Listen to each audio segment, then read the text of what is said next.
Hey everyone, what is up? Welcome back to Higurashi When They Cry. Today I'll be recording what is technically episode 37. Um, so we'll get the elephant out of the room. Once again, it's been a while. That's just how it goes with me, unfortunately. I didn't really mean to take a break this long, but I didn't finish things up before I moved with this video, or just really my theorizing. I didn't even start this video. I kind of kept thinking about it for a while, and I think I thought about it a lot, and I just wasn't making as much progress as I wanted, and I kind of burned out, and so I didn't really want to play the game again until fairly recently. I could have found the time. It wasn't a time thing. I just didn't really want to, so, and, well, it is what it is. I'm back now. If you're here watching this, that's awesome. I hope you continue to enjoy. I guess there's no point in leaving a message to the people who left because of my break, actually. So, anyways, we're back now, and today we're going to be talking about my theories. This is actually my second attempt at recording this video. I realized that the first attempt, the video was getting way too long for a theory video, and that even if I have a lot of theories, I was talking about a lot of things that I didn't really need to. If that makes sense. I was talking about a lot of my old theories and why I ended up disagreeing with them. So I think maybe I'll briefly go over some of that stuff, but I was spending way too much time on that. That video was going to be like 2 hours long of just theories. I'm like, I don't know. I feel like that's a little much. It's probably a little much, right? So we'll see how much we can cut it down to. I will leave you guys the link to my notes document, which was like 50 pages long. And my full response document, which is, I'm kind of reading off of that almost like a script, but not really, because I was doing that before, and like I said, it made the video way too long.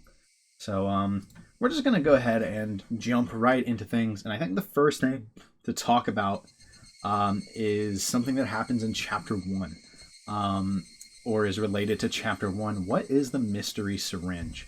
So we have textual evidence for this one, and I'll go ahead and pull this up. I'm not going to pull up too much textual evidence. Was it 15.3? It might have been. No, sure wasn't. I'm not going to pull up too much textual evidence because I realized it takes a lot of time. And I could edit a lot of this out. But I don't know. I just wanted to get this video done so that I could get back to playing the game, because I'm excited for Chapter 5, and this is not Chapter 5, so I could spend the next week... Lord, this is loud! I don't know if it's as loud for you guys as it is for me, but that is loud. I gotta turn that. That is text box opacity, not volume. Volume. Alright, so we'll just do that. Hopefully that's a little more manageable. I don't know if I turned my headphones up or something. I'll run it back later. It's not like it's super important right now. For you guys to be able to hear things, I don't think it's here. It's a little further in, right here. Whoop! Almost get past it. So Keiichi is certainly convinced that this was like a murder drug, suicide drug, and then this is the sentence that immediately disproves this, and this is why it's one of the things that I'm most confident in. They were about to inject me with whatever caused the same symptoms as Tomitake-san, but right before that happened, I fought back. So that obviously implies that this drug was not injected into him, and therefore is not what made him kill himself or go crazy, right? Also, you've got the fact that Rika is carrying this around in Chapter 2, when she goes for the soy sauce and perishes. And I don't know, maybe I have too much faith in Rika, but I don't think she was trying to, kill Mion, The whole goal is to live with her friends, right? So that would kind of not be progressing that goal for the most part. I don't know. Maybe we got a little too much faith in Rika. But you combine two of those, this is the thing I'm most confident in, basically, in my whole set of predictions, is that this is a not the murder drug, and in fact, I think it's the opposite. I think it's a cure, actually, and I think that makes more sense. First of all, you have the fact that Mina and Rena could have absolutely killed Keiichi if they wanted to. They could have, and instead they nursed him back to health. I mean, just like, why would they do that, right? If their goal was to kill him, right? Not to help him, right? And so, and I don't know, Rika's same explanation. It would make sense if she was trying to help. Makes more sense if she's trying to help Mion than if she's trying to kill Mion. So I think this is a cure to the craziness. So the next natural question that we're just going to go ahead and jump right into, if the syringe cures this craziness, what exactly is the craziness? So first of all, I'm going to start calling this the Hinamizawa craziness, but let me look this up. I believe this is almost certainly actually the Hinamizawa syndrome, as referred to at the end of chapter 3. But I called it Hinamizawa craziness for so long that right now that's kind of embedded in my head and it's not completely confirmed. So I'm going to keep calling it that, but if they're one and the same, no, I basically mean Hinamizawa syndrome. The reason I think they're the same is because, first of all, I think this is a physical illness, right? I don't think this is just people snapping. As in, I don't think it's just that. I think that might be part of it. I don't think it's just people snapping, and I don't think it's some like only magical thing. There are physical symptoms, right? If we go back and look at exactly 3 days before each person who had the craziness, or I think had the craziness, and when they had it, you can see that they started having physical symptoms those days. So Keiichi, obviously, day 15 is when his physical symptoms would have reached their peak, like his craziness. Day 12 is the day he wakes up and he's sick, right?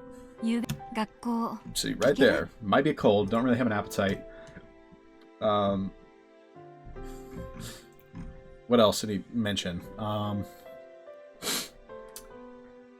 Waking up in the middle of the night, felt a presence.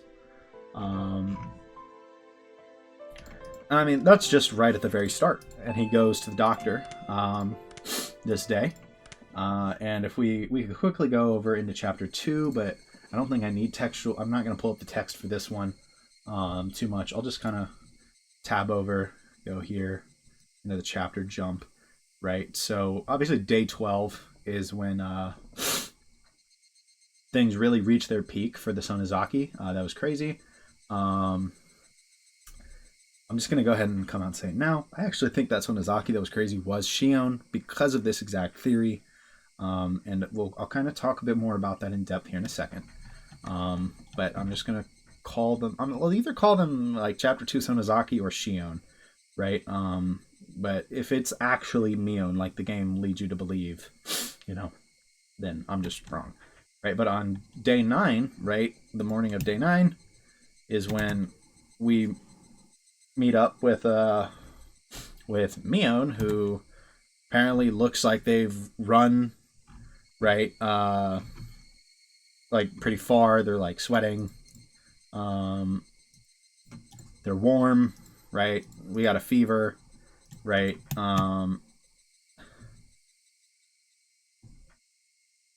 Like, what's this? You're worrying about me? That's nice of you. Which is kind of related to something else. That's kind of related to more me thinking it's Shion. Him saying, that doesn't sound like Mion. The point is, she had physical symptoms. And I think this is what's really notable is we have these physical symptoms. And if we look into chapter 3, go to the chapter jump, I can tell you right now that the night of Watanagashi was the first time Keiichi started hearing things. I think one of the telltale signs of this illness is audiovisual hallucinations.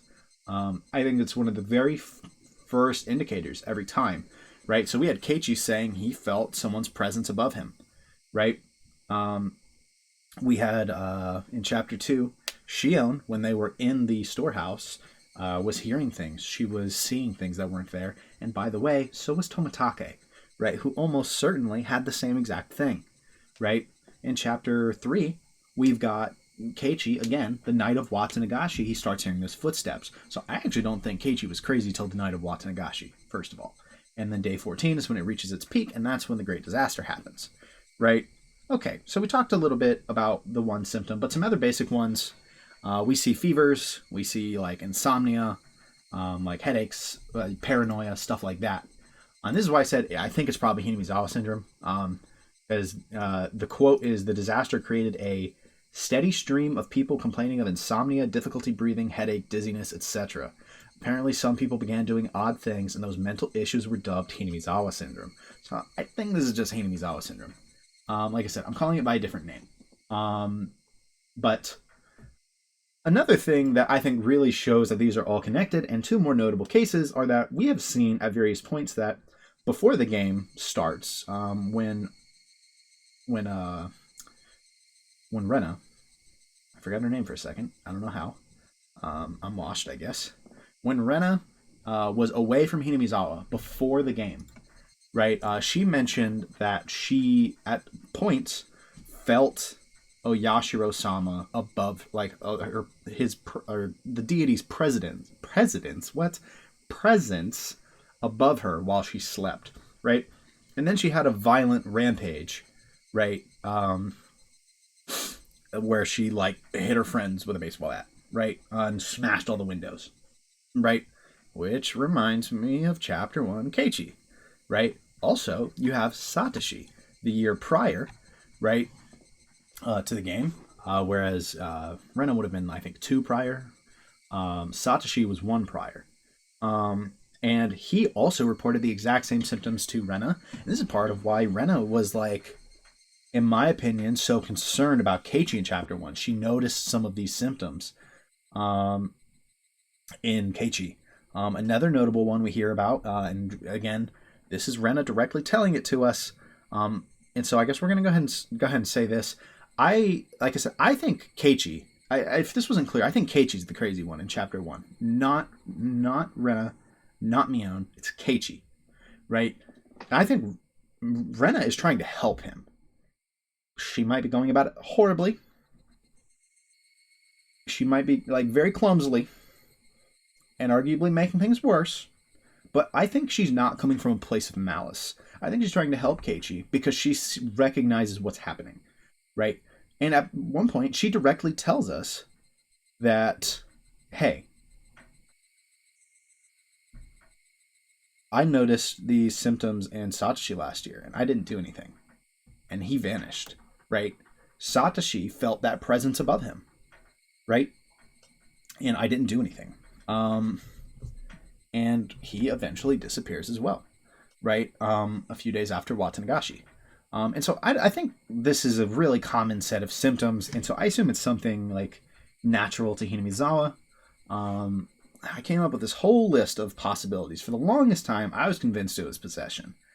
But I don't think it's fully possession. I don't think that makes sense. I don't think it's, like, telepathic, like someone's, like, you know, and they just beam into someone's mind. I don't think that's what's happening, right? There's just not any real reason to believe that. The reason I do still believe in possession, by the way, somewhat, is there are lots of specific quotes that I don't have pulled up right now. Okay, jump cut back in. So this was the first piece of evidence that really had me convinced that maybe it could be some kind of, like, possession or internal suggestion even, right? So we have these lines where Keiichi's kind of talking about the things that are going crazy in Chapter 1, and eventually he says, "I shouldn't have even asked Tomitake-san about the past incidents on the night of the Watanagashi. If I just hadn't gotten that strange sense of curiosity, if I just hadn't..." And then all of his lines, by the way, like, for a while they'd been starting with ... which I don't think there's a real reason to believe that format change means anything. But then it's suddenly, that's right. So that's why they blanked Tomitake-san, probably killed. That impudent outsider speaking to the likes of me after everybody went out of their way to keep it a secret from me. They'll probably blank Oishi-san as well, for trying to unearth what everybody was warning me was better left buried. Besides that, he was unforgivable for spewing words that made me doubt the others. Of course a guy like that is going to be blanked. Both Tomitake-san and Oishi-san were nothing but outsiders after all. They were entities who couldn't coexist with the people of Hinamizawa. Those guys should just fall to Yashiro-sama's curse and just blank. It wasn't their fault. It wasn't their fault for not being able to hold back. It was my fault for not being able to hold back my curiosity. It wasn't their fault. It wasn't their fault. It wasn't their fault. Blah, blah, blah. It wasn't their fault. Right? And then I settled into a daze. It was a lethargic feeling like I had just gotten up, but the ominous chill that haunted me had subsided. I was fine now. I was no longer frightened. I had completely recovered. Look, this could be innocuous, but I don't know. It kind of reads in a way like someone is in his head speaking to him, right? But then you've also got other lines. Let me try to find these in my notes. I'm not going to pull up the text evidence for this because some of them are just quotes. At the end of chapter 2, perhaps there was one spectator, me, I the demon, was watching the entire time Mion held the Watanagashi ceremony, right? You know, maybe I, me the demon is kind of literal. And you also have this big quote from Shion / Sonozaki. Big quote, by the way. A long time before the demon came to live inside me, it was gnawing at my heart, trying to spur me to violence. That's kind of what I'm reading here, by the way. But I suppressed it with my reason. Again, that's what Keiichi did. That settled the demon down, and I got to thinking it had gone away somewhere. As it turned out, I was wrong. It hadn't left me, it had just gone to sleep. The demon woke up again due to a certain small opportunity. What do you think that opportunity was? Do you understand? This might be strange for me, a demon, to say, but you're the reason that everything got so messed up. At the time, if you had given me that doll you got without hesitating, maybe everything wouldn't have gotten so twisted. I think that's more or less the relevant part of the quote. Point is, again, like, demon that lived inside me, gnawing at my heart, spurring me to violence, I suppressed it with my reason, right? And it kind of makes me think there's, like, something is spurring, like literally spurring them to violence, like something inside of them, right? That's part of this illness. And it would explain why they all get so violent, right? Like, and that's the big thing, right? It makes sense. Everyone who is, like, confirmed to have this case, or basically confirmed, has gotten extremely violent. Keiichi killed people. Rena beat people with a baseball bat. Satoshi, I'm pretty sure he had it, and I'm almost positive he killed his aunt. I'll talk about that later. Chapter 2, Sonozaki. Do I need to say anything? Right? Lots of murder. Lots of dead people. Right? Keiichi in 3, actually, if I don't think he got it to Watanagashi, that's the first counterexample, but that man really wanted to kill Teppei again. Again. Right? And I don't think this is the case, but there's always the small chance that Keiichi killed the people that he wished death on and didn't even know it. He didn't even remember it. It's not impossible. Not impossible. I don't think it's likely, though. There's one more case that I think is reality. I think Satoko in Chapter 3 had it. We'll talk about this later, again. But she pushed Keiichi off a bridge, right? It's pretty violent, if I do say so myself. And so I don't think it's unreasonable to think that quote could explain a lot of things, right? There is something inside with this illness that is spurring people to violence. And I think it could be something literally inside of them. And I initially was thinking possession, but I kind of got to thinking about it. And there's kind of a way to do possession without, like, telepathy, right? Because I was thinking telepathy, but I'm like, do we have Professor X in the cast? I don't know. And another really important detail, and I'll very briefly go over this. Let's go ahead and exit to the menu. Roughly, like, the same day that the symptoms start, each person went through some big event, like, that will cause a lot of emotional distress. And I'm wondering if this is what is, like, jump-starting things. So first of all, obviously, in this chapter, day 15 is the day that Keiichi really reached the height of his symptoms. If we go through day 12, this was the Usoda day. This was the Moki day, right? Day 11 was Usoda day. And that was the first day he started feeling symptoms. This was the Moki day. My bad. I had it mixed up a little bit. Day 11 was the Usoda day, when all like he'd been told his friends were suspicious by Oishi, and he was suddenly starting to worry about it, and he distanced himself, and Rena kind of lashes out at him, right? Says it's lies, like he's hiding things, right? He was scared of Rena, and then after this is when Rena was in the house listening to his conversation with Oishi, but never came into his room, right? And was just sitting outside of his door, basically, right? Most likely. And that would be pretty distressing, if I do say so myself. And he wakes up the next morning and he's sick, right? Okay, that's one time, right? Let's go to chapter 2. And if we go through, we got chapter jump. I've done this enough. I can tell you what day some of the big events were at this point. I believe the Watanagashi was, I think Watanagashi was day, right after I started bragging. Unlucky. It's day 9, I believe. Day 9, definitely, because yeah, the ending is day 12, right? Not hard when it's 3 days every time. Which, by the way, I'll talk about that in a second. Again, lots of things to talk about, and I'm trying to go quick to make this video not stupidly long, but I still want to go into detail. I'll maybe kind of TLDR things at the end. So there will be detail, but maybe not a stupid amount. Basically, day 9 is the night of Watanagashi. That's when we first start Shion, and this is part of why I think it's Shion. She starts hearing those sounds, right? We're getting audio-visual hallucinations. That Keiichi's not getting them, right? He's just not. And she, excuse me, was scared out of her mind that night, right? I mean, she was like holding on to Keiichi at points, right? This was being in the storehouse, hearing everything possibly going on here, was something that seemed to kind of scare her, right? Again, kind of distressing, right? And if I think Keiichi got the craziness on the night of Watanagashi, do I even need to explain what the emotionally distressing event was that day? I would really hope I don't. Because it's obviously the fact that he killed Teppei. So let's go into chapter 3 real quick and talk very briefly about Satoko, who I think day 13 was the last we see of Satoko, by the way, when she pushes him off the bridge. Day 10, I could be wrong about this, in which case that would maybe put a small little damper in this theory, but I think this is the day Satoko has her breakdown.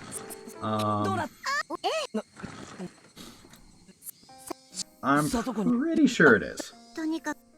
We'll see in a second if it is. Yep, it is. We're not watching any further, because that scene hurts me. Obviously pretty emotionally distressed. And again, this is all exactly 3 days. And I think it's also safe to say, by the way, that Satoko was pretty ill that day. Just saying. And so the point is here that I think that it might be something that is it's kind of started by an emotional break. And what I realized was, unless, again, we have Professor X in the Higurashi cast, which, look, maybe it's possible. And if it's possible, how in the world am I supposed to guess that, right? That would be pure guesswork, to guess that there was somebody with just telepathic powers that could sense when people were having emotional breakdowns, right? Wouldn't that be a little insane? It's kind of a hard sell for me. So what I'm guessing is it's actually something like kind of already latent, right? Is that the word I'm looking for? Latent. Yes, latent, right? So it's like hidden, right? They already have whatever can cause this illness to flare up within them, and so I think it's something within the Hinamizawa environment is causing this with people, and then this extreme emotional distress is like really causing it to get out of control, right? Is my best guess. Now here's where things get a little interesting, and this might be a reach, but I don't care. I'm going for it anyways. Sorry this section is taking so long. I tried to shorten it. I think we're going to get through it faster than I did the first time. But this is a long section because I think this is arguably the most important one to the game as a whole. I'm still in chapter 3. I want to go to 1. So let's go to chapter 1. And I'm not going to pull up the specific days this time. But if we think Keiichi got infected around day 12, day 11, right? Night of day 11, morning of day 12, right? Let's look at who he meets up with. Day 9. Okay, one time. This is where he gets the resident, like, curse killings dump, right? Okay. Now let's go into this chapter. Again, day 12 was the day things hit ahead, so day 9 is when you would expect, that's when Watanagashi was, so you would expect maybe 3 days before this. Okay, I haven't explained my fixation on the number 3 yet, by the way. But in this specific chapter, it is mentioned that the process of Onikakushi, like the ritual sacrifices, it was a 3-day process. And so I think it's suspicious how many times the number 3 is like perfectly relevant, right? Again, 3 days before we get the once per chapter info dump about the curse killings. Like, okay, that's kind of interesting, and it's the same 2 people, right? And I'm sure you have a feeling where I'm going by now. If Keiichi was infected on day 11, you got to look at day 8.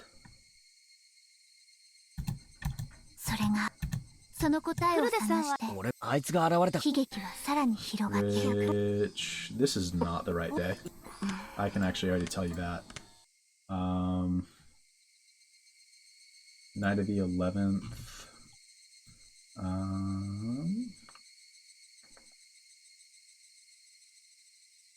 Okay, so this is why it's arguably a stretch. This one right here. So if we go from the 12th, which is again the day after Keiichi starts exhibiting his symptoms, not the day of, but the day after, looking at day 9, and this is the day that I'm looking for. This is the day that he wanders around, and he gets his classic info dump about the curse killings from Tomatake and Takano. Right? Look. Wait, is this one not muted? Oh, oops. Only one of them is supposed to be playing at a time.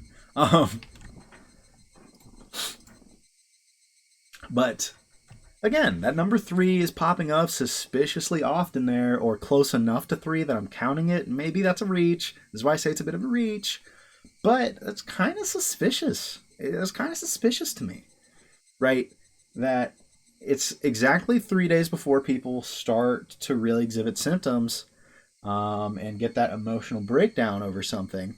Right? And it's worth noting that except in the case of Chapter 3 Keiichi, these emotional breakdowns were not necessarily something that only could have happened that day, right? Keiichi in Chapter 1, like, yes, he went through some crazy events, for sure. But, like, I don't know. Like, he could have really, like, kind of lost it any other day, right? Or, like, we're just pointing at it something distressing, right? Maybe it was more distressing because it was primed to be more distressing. I don't know. But either way, I think the more important part is the 3 days, like, the physical illness. I think it's something physical, right? And if I don't think this is, like, literal, like, telepathy, how do I think this is happening? And I had a big list. I went through it last time of possible explanations. I'm just going to jump right to it. I think the explanation is a parasite, which sounds crazy when we have nothing, like, really indicating parasite so far, nothing that's even hinted at it. But there's a few things that make me kind of think this. First of all, we've got the talk of demons, right? It being the demon within, right? There's a demon inside of me. You know what you could have, what an internal demon could be? Parasite. Especially an intelligent one. If it can talk to you, that explains the spurs to violence, right? Also, in Chapter 2, they specifically talk about the folklore of Hinamizawa, is that these demons came to Hinamizawa and brokered a deal with Hinamizawa, right? What if the deal was that they are going to use the demon's powers, right? And in exchange, they let them live, right? the Sonozakis, they get implanted with this demon. And that's what it's been said. What if the Sonozakis are the main ones, like, using these abilities, right? Whatever they entail, right? And, like, they're implanted with these demons, right? I don't know. I think that could make sense. And again, that could make sense if you take it literally. If you take this literally, that kind of makes sense to me, at least. Another big one is, hold on, let me after a bunch of people from Hinamizawa die in the Great Disaster, Hinamizawa syndrome suddenly starts showing up in a lot of people, and this is why it's important that I connected my craziness and Hinamizawa syndrome. I think they're the same thing, and if it's caused by an intelligent parasite that can maybe find these people, it could kind of make sense, or it could just be some big, like, if it's exactly all 3 days after this event, then I guess we could again go with the latent, like, it was already within them theory. But if these are intelligent parasites, then they're like, they're Hinamizawa, kind of, right? Because the thing is, they hadn't been in Hinamizawa in at least in a while, so it couldn't have been that they suffered gas exposure, right? And so I'm like, an intelligent parasite could be the explanation for that, right? And so that just kind of makes sense to me, right? Look, the thing is, what is causing the parasite, or what is, like, really, like, or, like, how it is like getting into people, I don't know. Maybe it's just you're in the environment long enough and one will show up. I don't know. I really don't. And then again, like, what's really triggering it to get so much worse? Is it just strong emotional reactions? Is it something Takano is doing? Or Takano or Toмотake? I would lean Takano, by the way. I'll just go ahead and say that now. Spoiler, that's who I think the villain is. I think it's Takano because Toмотake is dead. Confirmed, right? From what we've understood is that the police, like, saw his body, right? And it was him, right? Whereas Takano, she does die in 2 and 3 and possibly 1. But we are only matching that off of her dental records, which are maybe fakeable. I don't know. That one's harder to say. That one's a little harder to say, to be honest. But I don't know. For me, it kind of makes sense that maybe Takano is somehow causing people to go a little more crazy, right? Maybe she's just emotionally distressing people, right? When she talks about the curse like that, maybe it's really scaring people, and she finds a way to pick into their vulnerabilities and to set this chain reaction off. I don't know. Like I said, how exactly it functions, I'm not 100% sure. I've kind of laid out my guesses, though. Anything beyond that, I don't really know. So that's kind of my guess as to what the craziness is. And also, some more important quick things that I don't want to cover later because they're on my question list. I didn't know this. I think this is the explanation for the creepy eyes. I think people who have the craziness will have the creepy eyes at times.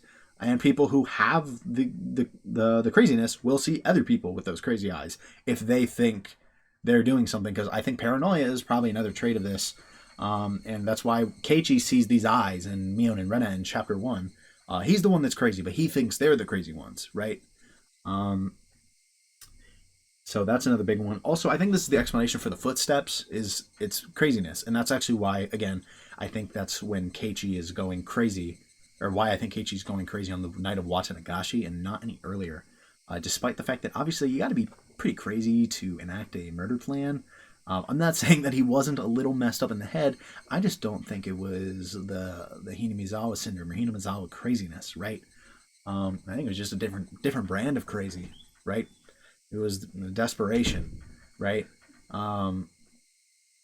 Still pretty bad, obviously. And maybe I'm wrong on that bit, but I don't know.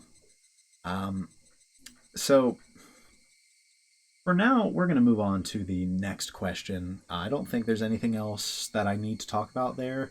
Maybe I missed something and it'll come back up. If anyone has any questions about my theories, by the way, feel free to ask. I'll do my best to answer. Please don't try to lead me in a certain direction. But if there's just anything, it's like, you literally did not explain this part of your theory. Can you explain this? Right? I'll either be like, I literally explained it right there. at this point in the video. If that explanation isn't satisfactory, then I apparently didn't think it through. Or I will be like, whoops, my bad. Here's the explanation. But please don't lead me in a direction and be like, so you're thinking this, but then this also happens to directly conflict that. What's your thoughts on that? Right? Please don't do that. Especially if it's accurate, right? Like, and it might lead me in a direction. I really don't want that. I imagine this would go without saying, but I'm just going to say it anyways, just in case. So like I said, if you've got any questions, feel free to ask. Just don't lead me anywhere if you can avoid it. So the next question I had is, who is Kantoku? As in just Irie, because it's very obviously Irie, and I'll discuss why in a second. What is their role in the story? What characters do they have connections to? So Irie is clearly the director. I mean, if you just kind of read between the lines, it's a little obvious. Even just the fact that they call him Kantoku, and Kantoku is the person they call the director, or what they call the director in Chapter 1. That alone makes it pretty obvious, but also the fact that they talk about the director would be pleased to hear you're taking up baseball. Yeah, I bet the baseball coach would love that, huh? Right? Also, when talking about, hey, did you call the doctor? Mion then asks, hey, did you call the director? Right? Like, or like, I called the doctor. Oh, you called, like, ask, so you called the director, basically, right? Keiichi thinks they're not the same person. I disagree. I think it's just Irie, and we know Irie is a doctor, obviously, right? So again, I think he's pretty clearly the director. So what about this is important? First of all, you got the fact that the director and some goons seem to roll up with a bunch of people at the end of Chapter 1, right? Surrounded the house, tried to capture Keiichi with the same van that tried to run him over the day prior. Why did they do that? It's a good question. I think if they were trying to kill him, Mion and Rena could have done that already. I guess they could have technically gone rogue, but I don't know. I mean, if they were going to do that, why would they have called Irie when they could have not done that? You know, right? If they were going rogue. So the first initial thought, and maybe I'm wrong on this, is that Irie was trying to help. I want to make it clear right now, before I say anything else, I do not think Irie is afraid to kill, potentially, or get his hands a little dirty at least, even if not directly kill. Right? He's not afraid to act a little immoral, you know, at least a little immoral, right? I really don't think he is afraid to do that. So the next question is, if that's the case, why did he almost get smoked by that van the day prior? My best guess is they were trying to kidnap him and maybe give him the cure, right? I think that would kind of make sense to me. Because I don't think they were trying to kill him. Because if they were trying to kill him, they could have backed the van up. They could have tried again, right? Like, you know, I think they were trying to quickly kidnap him, and when the plan didn't work, they're like, all right, we'll try again another time, right? So that's kind of my thought, is that I think he's on the side of good, trying to help Hinamizawans, but again, he's not afraid to get his hands dirty if he has to. He will take dubious methods. His methods will be dubious at times, right? Like, at best, you know, in terms of their morality. So some characters he's explicitly connected to are Takano, because that's a nurse at his office. A character named Risa, who he says they got Risa, and he says they. I assume that means he knows who they are, but maybe he just kind of has this general idea of, you know, the illness. But it makes me think he knows vaguely who's directing this, or knows that it's some group. And I'm just saying, if it's the demons, that's a they. I'm just saying, right? Like if it's the, you know, a parasite, it would make sense. And then he's also connected to Ren and Mion, obviously. Okay, I pointed this out. Tomotaki and Takano are arguably being villains. Arguably, at least one of them is arguably damning. For Irie, it could mean he's not on the side of good, exactly. But it could also mean he didn't. If I buy this theory, especially that Takano is the one kind of setting things off, if that's true, maybe he just doesn't know. Maybe he doesn't know that. I think his goals are one of the main things I still need to solve. But I spent enough time trying to solve things. I just want to move on. So we're just going to keep moving on. That's something I'll be interested to see here soon, hopefully. You know, is he a good guy trying to help Hinamizawans? Is he straight up a villain? Is he somewhere in the middle, helping those he can, and he'd rather kill someone than letting information about the Hinamizawa craziness leak? Maybe that's what happened. I don't know. Um, I definitely don't think he's in charge of the killings. He seemed way too surprised about Risa and Takano's deaths for me to just believe that he's in charge of the killings. I mean, he could just be an elite actor, I guess, but I'm not buying that. So next up, let's talk about some of the similarities and differences between each chapter, kind of big picture stuff, such as who dies and who acts in what ways. The first big difference between each chapter is who exactly goes crazy. I kind of talked about this earlier. Chapter 1, it's Keiichi. In Chapter 2, I think it's Shion. And in Chapter 3, I think it's Keiichi again, but also Satoko. Is there something in who... okay, none of that's really important. Another difference between chapters is the date that someone goes crazy. I don't know if there's anything to this. I mean, the time intervals seem to all line up, but the actual days, right, don't. In Chapter 1, it's around 3 days after Watanagashi that Keiichi starts to go crazy, right? Which is also true of... No, it is not. That's the only exception. Everyone else goes crazy on the night of Watanagashi. Well, not everyone else. Yeah, like Shion and Chapter 3 Keiichi. So maybe there's something to that one being different, or maybe I have it wrong when he goes crazy, which would really throw a wrench in things. But this is something I don't know that I've mentioned this in this video, but I feel like Higu theories, my Higu theories right now, it's like a house of cards. I'm attempting to build a framework of solid guesses.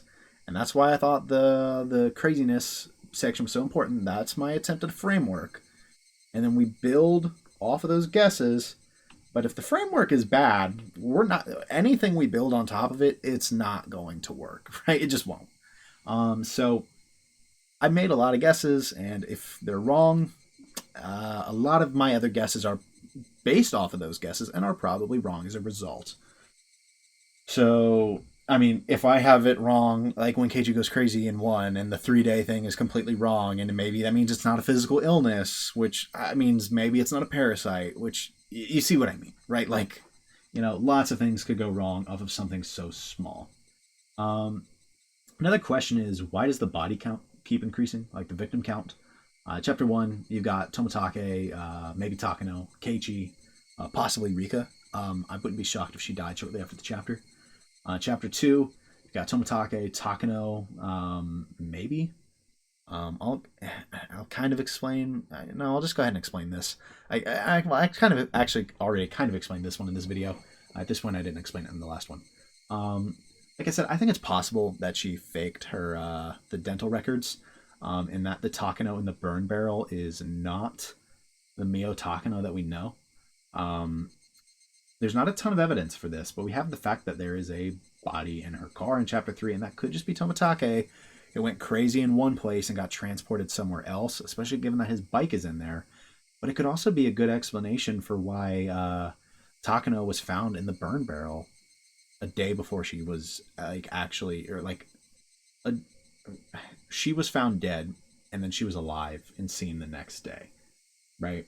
By one person who was crazy and one person who was not, right, to our knowledge. So like in Chapter 2, right, I don't think there's anything indicating that Keiichi was crazy in that chapter, right? And so I don't know, you gotta assume that, I don't know, I mean, we either got something crazy fantastical like doppelgangers, corpse possession to like, corpses can move. We got like time travel to somehow allow this to happen. These are all possible, and I mean, okay, I will say time travel is not the craziest possibility. I could just never really find a proper method to explain it, I guess. I don't know. The one idea I do have, and I'm going to throw this one out there because if this is correct, I wouldn't be completely shocked, that we get like a mid-chapter kind of time rewind in chapter 2, and this is not something that is remembered by most people, right? Maybe only Rika and like Takano, right?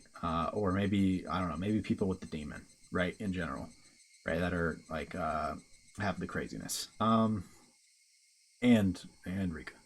Um, I don't know because like I don't fully buy this because I feel like Rika would have maybe known a little more than she did, maybe if this was the case, but maybe not. Um, but my point is more like maybe like time went backwards after Takano talked to everybody, right, in the storehouse, and then she puts herself in a burn barrel and dies. After getting strangled, by the way, which means someone else did it, and this is a big part of why I'm like, I don't think that's Takano. Unless someone just slimed Takano. It's not impossible, right? But it doesn't really make sense to me that she was strangled and killed, right? That doesn't make a ton of sense to me.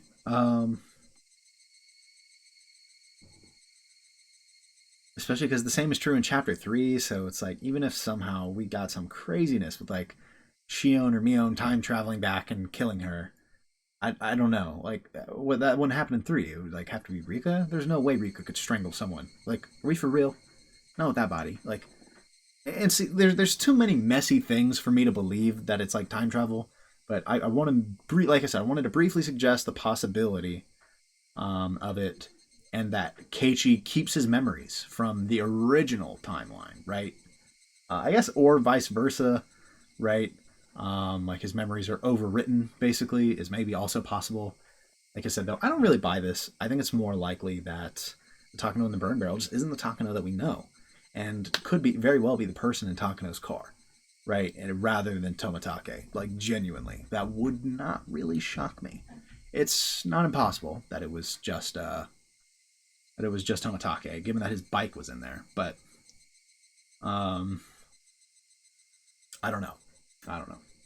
Um, yeah. So like basically, my point was, I think it is a very legit maybe Takano is dead. That's what I was getting here. I kind of went on a longer tangent than I meant to, but I don't think it's that crazy to think she's alive, right?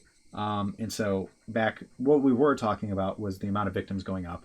In chapter 2, you got Tomatake, maybe Takano, Oryu, the mayor, Satoko, Rika, at least one of Mion and Shion, and possibly even both. Chapter 3, before the disaster, is sitting at around a cool 7 or so. You got Tomatake, maybe Takano, Teppei, maybe. I think so. Well, I'll talk later. Irie, Oishi, Kumagai, and Rika. There's not much that matches between these lists, first of all, which is a notable difference, actually. And it kind of increases throughout. Again, chapter 1 is the odd one out, whereas chapter 2 has around 7. Yeah, I think Tomatake, Oryu, Mayor, Satoko, Rika. I think both Mion and Shion, right? And then chapter 3, Tomatake, Teppei, Irie, Oishi, Kumagai, Rika. So I guess that's actually only 6. Um, so okay, it's not exactly the same. So maybe I shouldn't look too far into that similarity. Point is, that is. I wonder if it's just pure chance. I don't know, or if there's some reason things are getting more extreme. And obviously, you got the disaster in 3. That makes it absolutely clear any other chapter, but that's not really what I was looking for. Another core similarity is the roles of Takano and Tomatake. In every chapter, they talk with someone, like I said, 2 to 3 days before they go crazy, and then they go crazy. Right? And they're always talking about the curse killings. And the last possibility is Rika possibly dying each time. Like I said, I don't think it's that crazy to think she dies in chapter 1 shortly after the events of chapter 1 end. It's not guaranteed, but given that the whole idea is like Rika mentioned she's trying to find a way to survive, or like she wants to live with her friends. I don't think it's like, and that she's like basically cursed to die. I'm guessing Rika dies, but it's not impossible that she lives. Um, so let's now talk about Rika a little bit. How much? Oh my god, I'm already an hour into this video. Oh my goodness. Like I said, there will be a TLDR at the end. I'm already going into more detail than I wanted to. Like I said, this is at least shorter than last time, though. Um, so let's talk about Rika. At the end of chapter 4, she mentions having some like kind of supernatural abilities, or it seems like it. She doesn't mention that. She mentions that she knows the curse killing victims and she predicts them all like perfectly. So, you know, um, there's clearly something strange going on there. She also has knowledge and like skills that she shouldn't have. She also talks in a way that some of her age wouldn't at times, right? Um, and I think there's like a few possibilities. One, I guess you got like Yashiro-sama resides within her and is briefly taking over. I don't fully buy this. I think it's Rika. I think that's Rika in there. Um, Two, you got she has like foresight. She can see ahead. Three, you've got time loops, and she is experiencing each time loop. I'm personally very strongly in favor of the time loop explanation, and that's because, like I said, it doesn't seem like a necessarily different person is within Rika when she's talking at times. And if she's a foresight user, she's one of the worst ones I've ever seen. Because if that's the case, how in the world did she get ambushed and killed in chapter 2? I think she didn't know that was coming, which if she had foresight, she would know that. But if she's experiencing time loops, then I mean, she goes through a timeline, sees everything that happens, gets back, and she knows what's going to happen the next time because she's lived it, right? She just lived those 5 years or so, and now has to live them again. That would explain why her skills are so advanced. She retains her memories, right? She retains her ability to cook. She retains her ability to do all these various things because she's been doing them for 100 years. That's just a random number. I don't know how many loops they've gone through, right? But like, it would explain why she's at times she acts like she's not her age, right? Again, because mentally she's not. Mentally she's not. And so this kind of loops back into what is Rika's role in the story. I think she's one of the central drivers of the plot. I don't know. We'll kind of talk about this later. But based on chapter 4, it seems like these time loops keep happening, and she's trying to find a way to keep herself and her friends alive. The question is whether or not she's in control of these time loops. I actually think the answer is no, to be honest. Because if she was in control of them, how's she doing it? Looping posthumously doesn't really make sense. So it could be somebody associated with her or someone else. I don't think it's her directly, though. So some people she's obviously close to, or just the Hinamizawa school gang, right? I don't know that any of their relationships are close enough to alter the plot. One of the big questions is I don't know how close she is to Irie. I mean, like relatively close, I'd assume, but close enough that she'd trust time loop responsibilities to him. Like that's my big question. Is the only route that we don't know for sure that there was a time loop after, right? Because, I mean, assuming everything's in chronological order, that's a big assumption, to be clear. Assuming all the routes are in chronological order, the only one that isn't guaranteed to have a loop afterwards is chapter 3, and Irie dies in that one, right? It's the only one he dies in. So it's a little suspicious, right? If you ask me. Every other character, I believe, dies in one of 1 or 2, and there's a loop afterwards. Maybe not literally every character, but I mean, yes to Rena, Mion, Satoko, Keiichi. Obviously it's not Keiichi, but I mean, not Oishi, I guess. So maybe, but I doubt it. I don't really know who else would fit the bill outside of that group. To be completely honest, but yeah. So that's kind of, if you ask me, Rika's role in the story. So now let's talk about, if we're talking about time loops, are the chapters explicitly connected within the story, or are they unique scenarios? I think the chapters are mostly unique scenarios that are just connected with these time loops. And who it is difficult to say. I think basically the only people who are alive to be time looping are Takano and Irie, which basically leaves either the director or the villain. So at that point, it's what is the motive and which one makes a little more sense. I feel like there are some slight hints that maybe it is Irie with him making some line like, "I've been going after Satoko for decades now," and him forgetting his promise with Keiichi to never make Satoko cry. Right? Maybe these are things that slipped his mind because he's like genuinely he's been in this loop so many times. Right? It's not impossible. I mean, someone like it makes sense that that responsibility would be entrusted with the director, if it is something that friendly people are doing. However, and I'll kind of get into this when I talk about the explanation of my villain pick. I think it could make sense for it to be the villain too, just trying to get their scenario correct. Basically, that's the real quick version. So I also do think there are explicit references to past chapters that again suggest time loop is just further reinforces this idea for me. In chapter 2, they mention the sewing needle from chapter 1 as a kind of one-off comment. Maybe that memory's bleeding into this new time loop for Keiichi.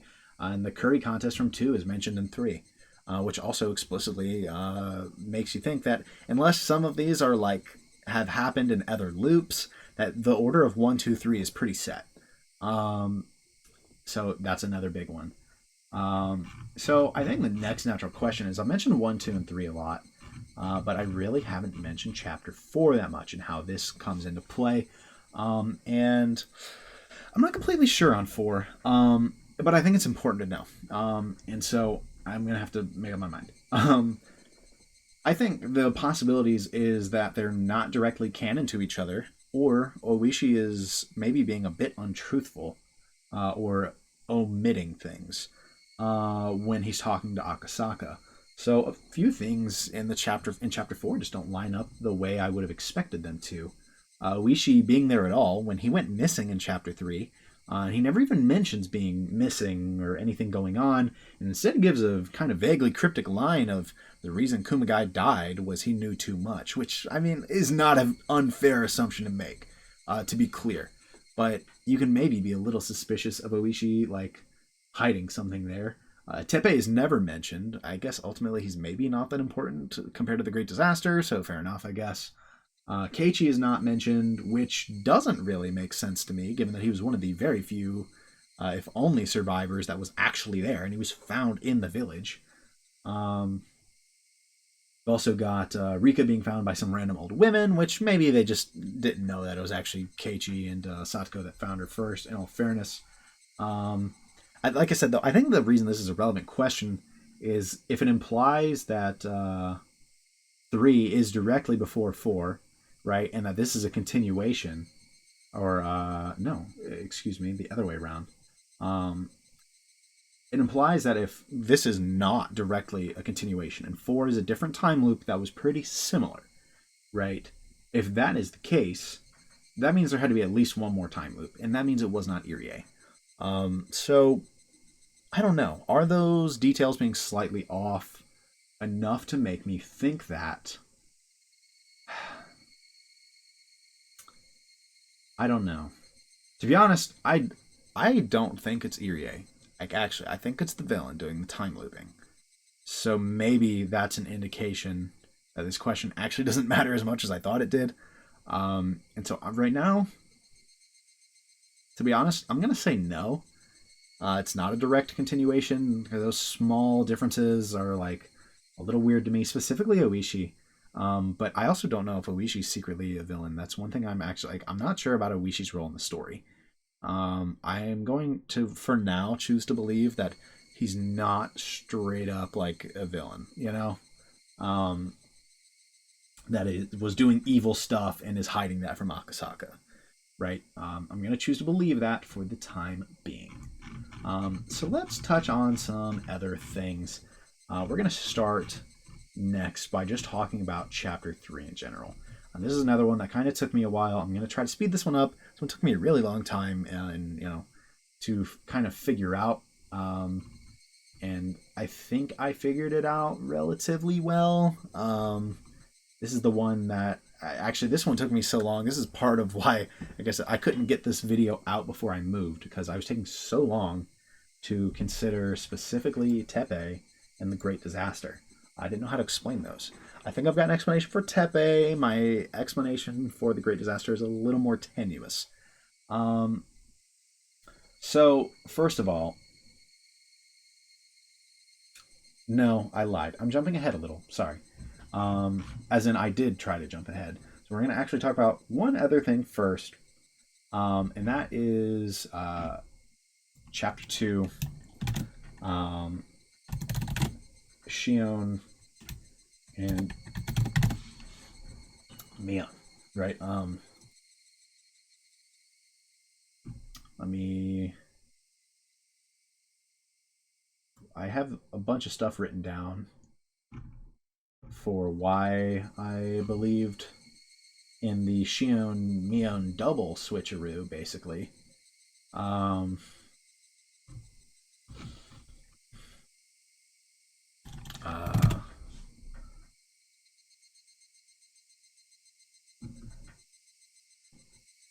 Oh, I wrote this somewhere else in this document. My bad.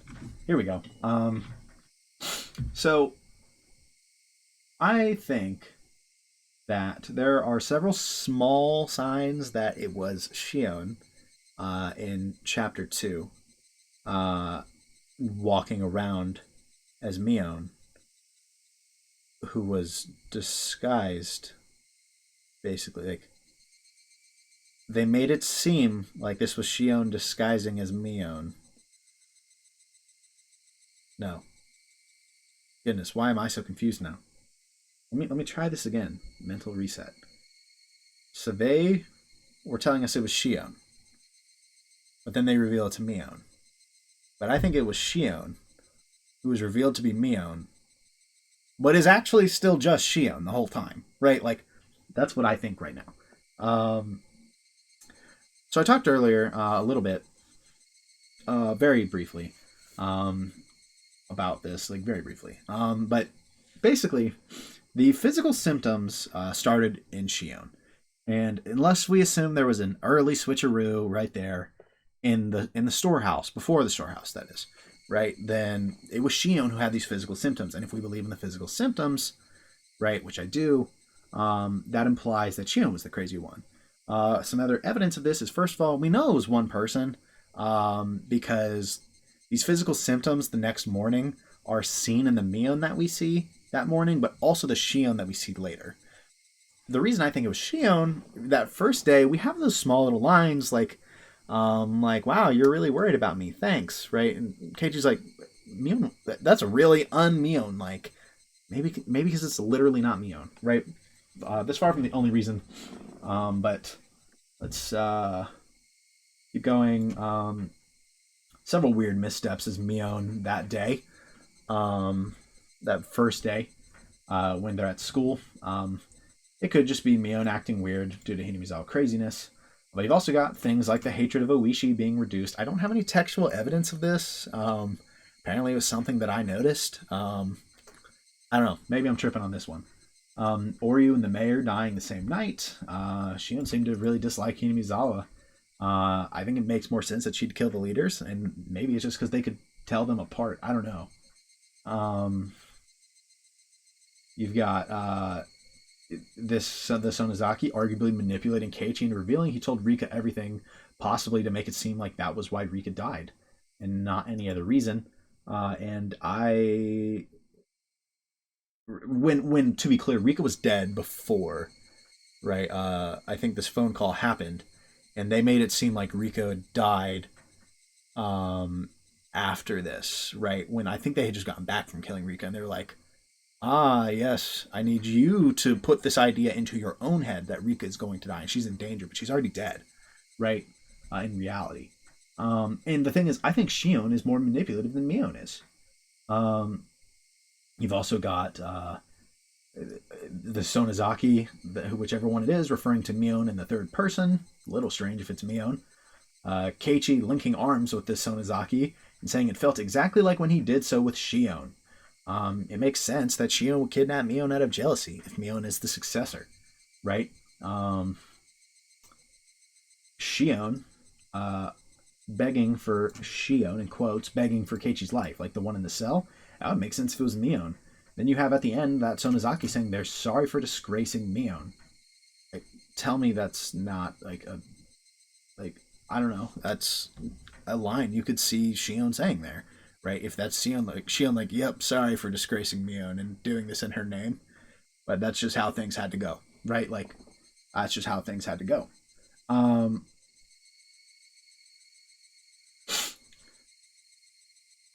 so I don't know. This would maybe have a lot of interesting implications, like the fact that she talked about having a demon inside of her that she beat back. She wasn't the successor. Why did she have that? I don't know. Unless something crazy like she was the successor in the past, and Mion became the successor instead. Maybe that's part of the jealousy. I don't know. Maybe like Mion taking charge in the dam uprising, like made it so it was like, okay, you're actually going to be the real successor, right? Like, I don't know. Not impossible. Not impossible. I don't really know for sure though. Um, so that's kind of again. I really strongly believe that was Shion. That was going crazy there. And so we'll go ahead and jump into the next part of this theory. I actually don't think I have this written down anywhere because I just kind of recently came up with this. I think it's worth noting that I looked at this, and if we can't really see it here, but Watanagashi Day 12 and the epilogue where Keiichi gets stabbed, I believe, I could be wrong, are exactly 6 days apart. Which, like, if I kind of believe that 3 and 3 theory, right? Like 3 days to really start feeling the physical symptoms, and then 3 more days before like the physical symptoms have reached their peak. Okay, I had to take a brief break, so my train of thought might have gotten a little thrown off. But I was talking about basically an idea of maybe 3 and 3 coming into play. Was an exactly 6 day gap here. But the reason I'm saying this is more important than the specific amount of days. That is a suspicious amount of days. But it's actually the fact that Mion was dead at this point. Like this day, on day 12, Mion dies. I do kind of just wonder, and this is my current guess, if I think it's actually Shion. That was the crazy one. I'm kind of wondering if they just kind of saw that it looked like Mion and they were like, Mion's dead. That's tough. Right? I mean, like, if you're pretty sure that's Mion, you probably don't need to look that in depth, right? And so I think it could have just been Shion. And then the important part of this is the Sonozaki we see after this is Mion. Right? The one who stabs us, I think, is Mion. Like, what if she, as a result of all of this, she goes crazy, right? And that could explain that, like, death discrepancy, and I don't know, maybe she stabs Keiichi, runs back to the apartment, and kills herself because she's at the end of her craziness. She's not going to be able to avoid it really any longer, right? That's basically my guess as to what happens at the end of the chapter. Why we see a Sonozaki at the end, I don't know. Maybe Keiichi went crazy. Like, I literally couldn't tell you. My best guess for how that chapter ended was it was Shion, and then it was Mion, and then the last part was maybe just a hallucination, right? So now let's talk about chapter 3. I've kind of already talked about chapter 1 and chapter 2. Let's try to go through chapter 3. And like I said, this one took me a while. I'm going to start with Teppei, though. It's kind of a hard one, in my opinion. The first thing I want to say is right now, like, this is my current belief. I strongly do believe Keiichi killed Teppei, right? And I especially believe that Keiichi's account is correct. I think, and I'll kind of talk about this in a second. I think the possibilities are he did it, and that's basically it, right? Whether it stayed true because of some time shenanigans, maybe it got undone. But I actually don't think it did, and I'll talk about that in a minute, of course, right? But the reason I'm so confident Keiichi did it is there's just all kinds of minor evidence left over. He still has all of the wounds on his body from the chase, right? The lantern is still at the grave. The grave was dug, right, according to the police, and filled back in.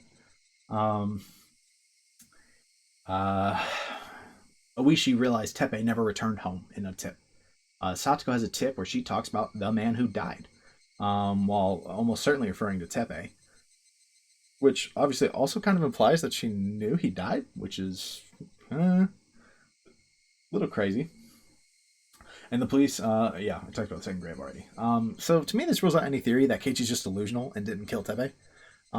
So let's talk about like the evidence that Teppei didn't die. By the way, is almost entirely just Satoko. Like that's basically it. Like the only reliable evidence. Satoko said Teppei was there. What do you mean Teppei left? He never left, right? And I like that is basically it. We've got Mion, Rena, and Rika. Also saying that Teppei was alive. There was food for two in the house that next day. Teppei's grave was empty. There's a lot of like. So the thing is, I think most of those are reasonably explained.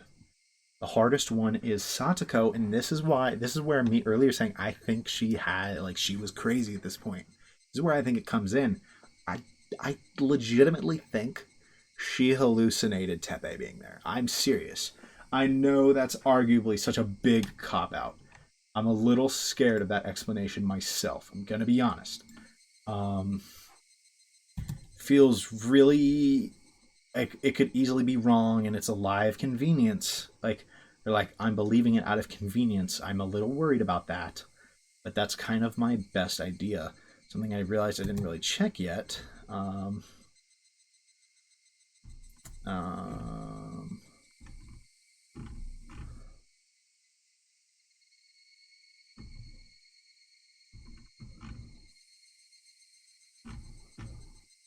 Looking at the food. Was it eaten?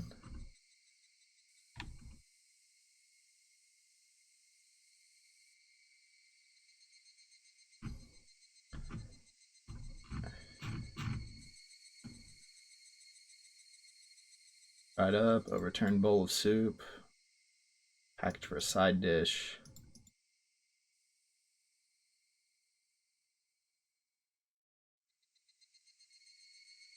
Yesterday, food for two. Would have been here.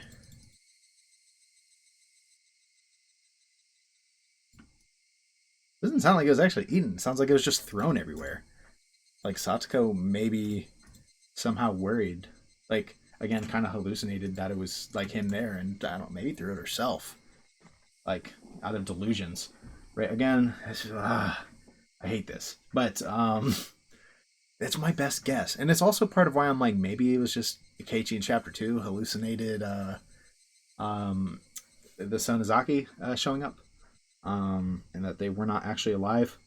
I don't know. Chapter 2 is really weird because you can also try to explain that away as like, I don't know, like again, doppelgangers, corpse possession, time travel, just like the same as Takano. I just am trying to go with a simpler explanation of it was just both of them at different points, right? There at the end. I think that's simpler. The other ones could be right, but I couldn't find any real evidence of something like doppelgangers or corpse possession. Especially with me, really, I personally think my evidence against Teppei, I think my evidence for Teppei being dead is pretty good, and I'll talk about it more in a minute. I already feel like I've kind of made it clear that he died. Just like some more details are needed. But if none of those apply to Teppei, it's not weird to think they didn't apply to chapter 2. But they could have. They could have. I don't know. And if they did, they got me. They got me. You know. Like I don't see any real evidence of like body possession, or, like corpse possession specifically. And the big reason I have called that out specifically, by the way, is the whole fact that they mentioned that the second Sonozaki body that they found was dead in the exact same way as the first one, like disheveled clothes, broken neck. I feel like the corpse would have been in a pretty bad state at this point, so I don't really believe that they could have passed this off as died last night.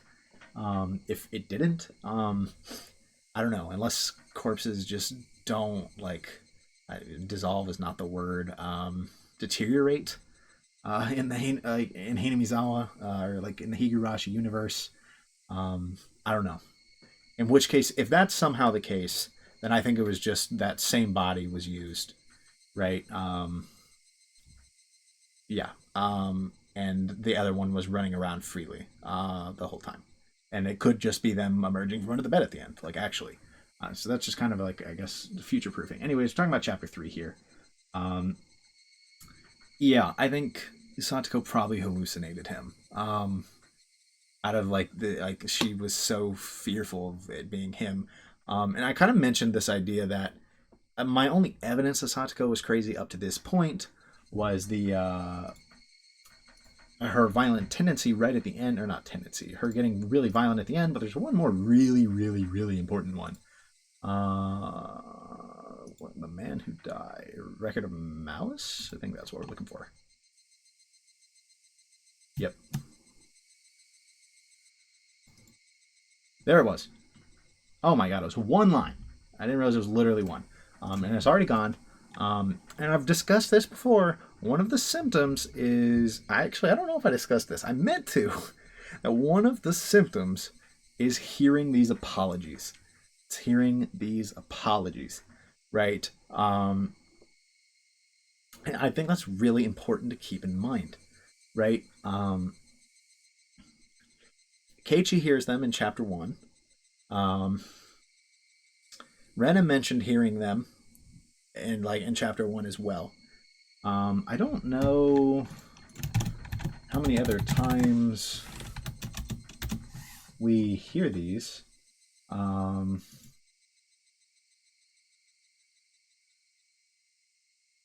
But Rena says they're a real symptom.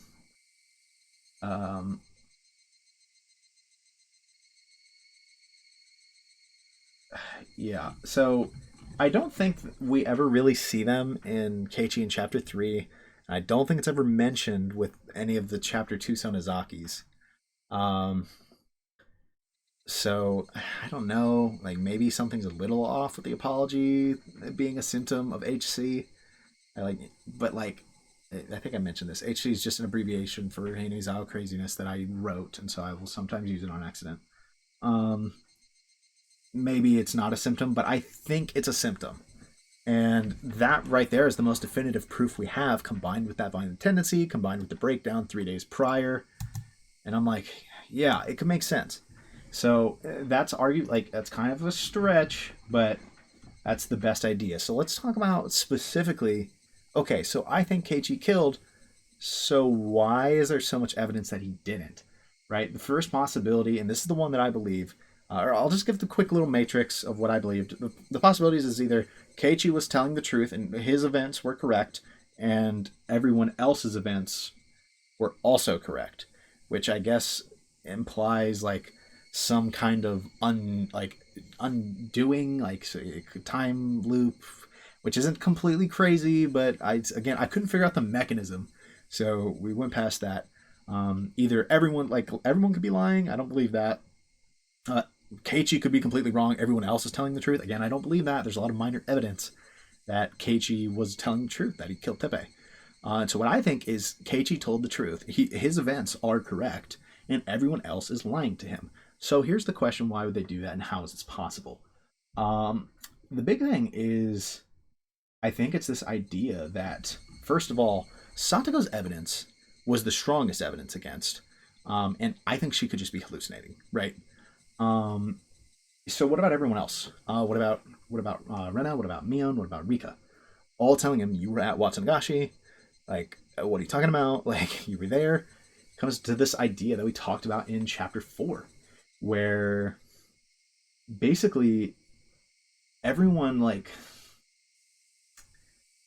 in chapter 4, it's mentioned to Akasaka by the police that in Hinamizawa, Um, you could Hinamizawa can murder someone in broad daylight, and no one would have seen them. And in fact, they saw them somewhere else, and somehow they all saw them in the same place. Like they got this coordinated, basically, right?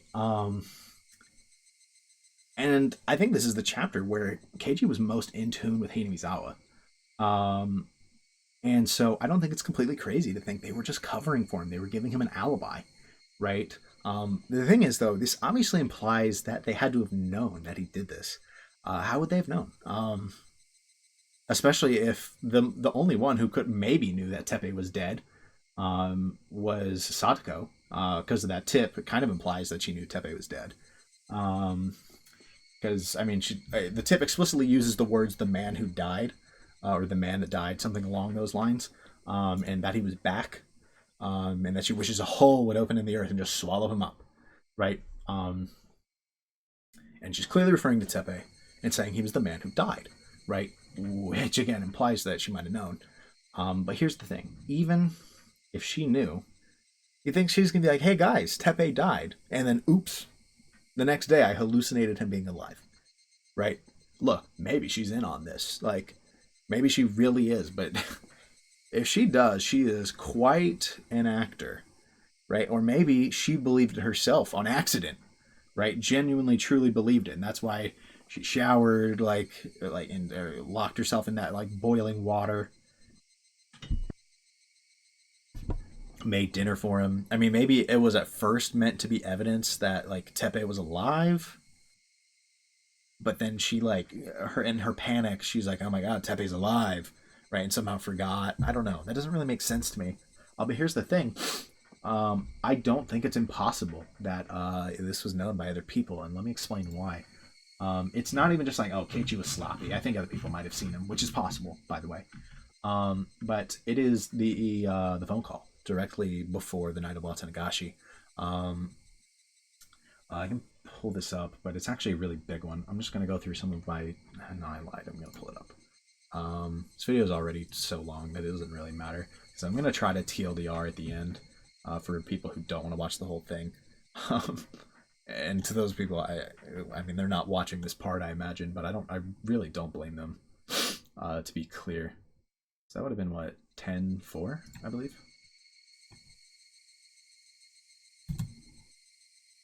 So let's find this phone call and we'll see some of what I mean here.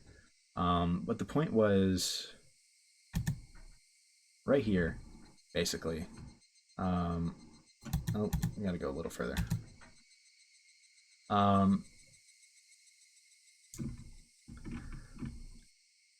We see this right here. Saying it's just for the night of Watanagashi, and then it was forever, liar. But I guess we're even, huh? I couldn't keep the promise I made with you. I left her alone all this time. You never came back after that, and now you called me again to push her onto me. You're so unfair. Hey, you're Satoshi-kun, aren't you? And then if we go a little further in, we'll kind of basically it confirms we got the same call last year. And this is where it kind of comes into play that, first of all, I think it's pretty obvious that Keiichi and Satoshi have at many points a lot of similarities. And so, why is that? But what are these similarities? Why? I don't know. I really don't have a clue as to the why of things. Um, literally no clue.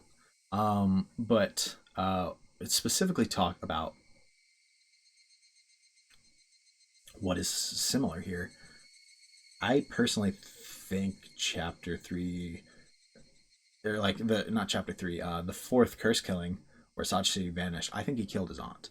And the main evidence was in a tip. I think directly after this call, they talk about how the investigation for Satoshi it like went wrong, right? Because there was a failure to communicate because of the classification, like this being classified. Two different departments failed to communicate that, hey, we have reason to suspect Satoshi. And then the investigators, they didn't investigate a lot of specific things on the site because they thought they had their guy already. They already like confessed and everything, right? Is I believe more or less how it went. And I mean, think about who has the motive for this killing, right? Satoshi. And if the year prior, right, with Satoshi, he has a motive for killing his aunt, right? and his aunt dies to what I believe was a baseball bat, right? And also, he made this call to one of the Sonozakis, and then mysteriously, this is classified by the police, or like to the police. Um, Presumably, that order came from the government. I'm just saying, the Sonozaki led one. Um, and he called the Sonozaki here, right? He called the Sonozaki. They could have just covered this up.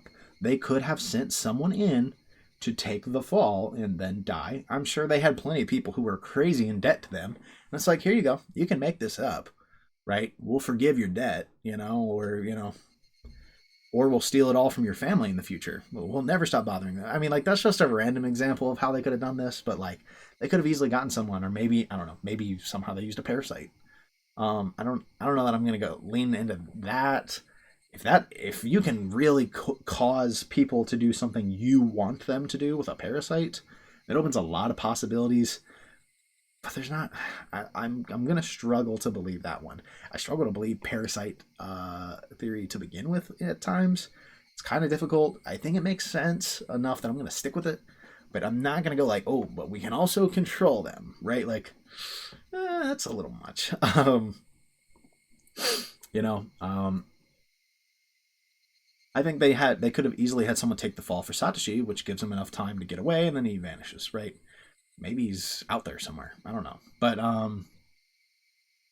either way, right here, they're getting basically the same call, right, from Keiichi. And if I think they covered it up for Satoshi last year, you know what that obviously implies for this year? I think they covered it up again, right? There were a lot of really obvious reasons that like Mion would have believed that, or like already known that this was happening, to be clear, right? Like literally a few days before this, Keiichi walks up and is like, hey, I'm pretty sure you guys are in charge of Watanagashi killings. Someone told me that. And if that's true, I'm not going to judge. Can you just make the victim Teppei? That'd be cool. Right? Like, he basically does that. And it's like, you hear that, and I don't think it's hard to imagine that they're like, he wants Teppei dead. Duh. He wants Teppei dead. Right? And now he's like, I'm going to be unaccounted for on the night of Watanagashi when I asked you to kill Teppei. And also, I recently snapped about Teppei, like, even beyond, like, asking you guys, or, like asking Mion, like, if you could kill him. Like, I snapped at you guys and called Mion, like, a coward for not doing anything, said no one was helping. Like, I'm very clearly distraught about this. I'm going to be and yeah, can you guys watch Satoko? I'm going to be missing that night. Like, come on. Like, is it really that hard to figure out what he's trying to do? It's not, I don't think. Right?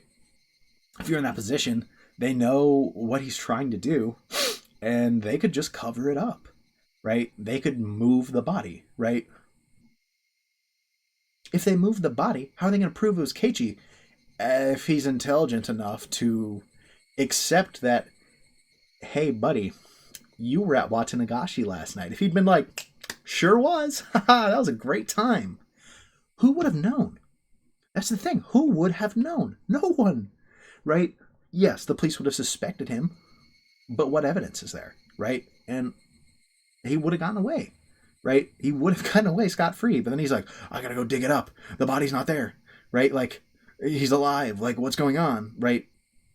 I bet you if you'd given it a few more days, they would have been like, Teppei vanished. He must have run away again. That's crazy.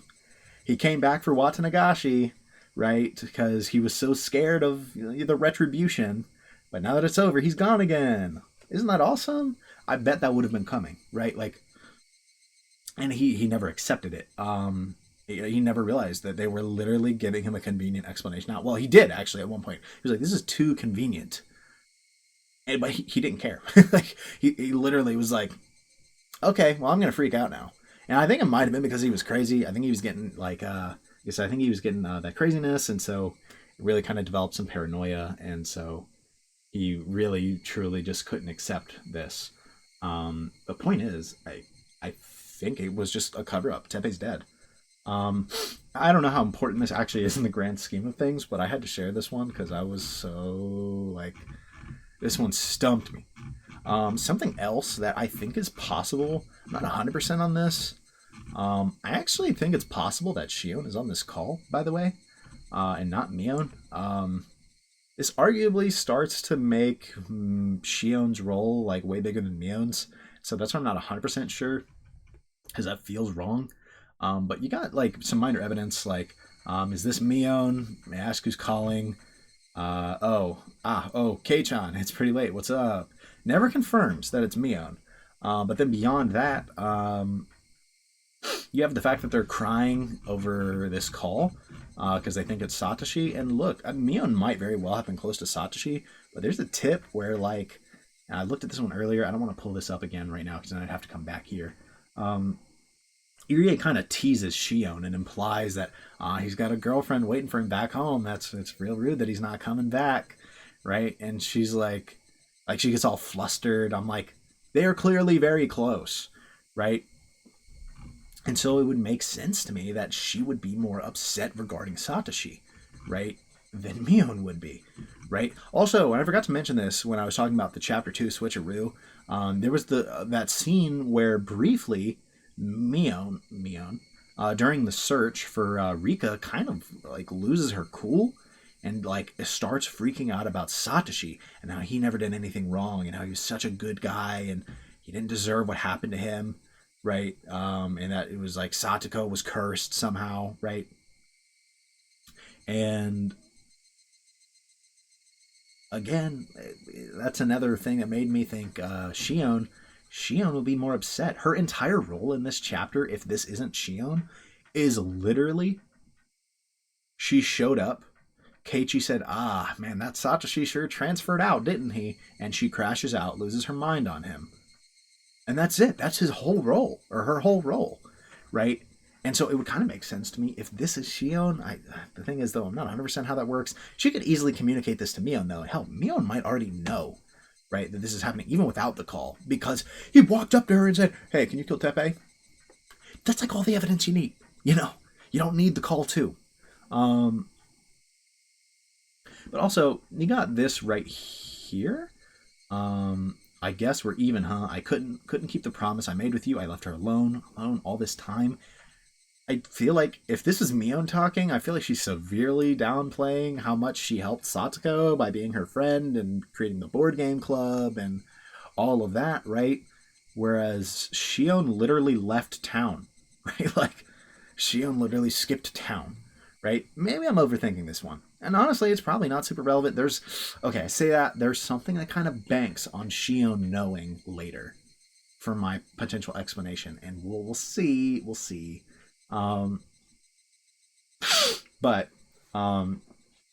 So this could maybe be how Shion learns, and I'll explain in a second how I think that's relevant. How long is this video? Oh my god, we're closing in on 2 hours. God, oh my, I tried to keep this short, guys, I promise. I tried. I thought about this way too much. I swear to you guys, I was not doing nothing in this whole time, right? Like, I thought about Higurashi a lot. Thought about it a lot. I just didn't play it at all.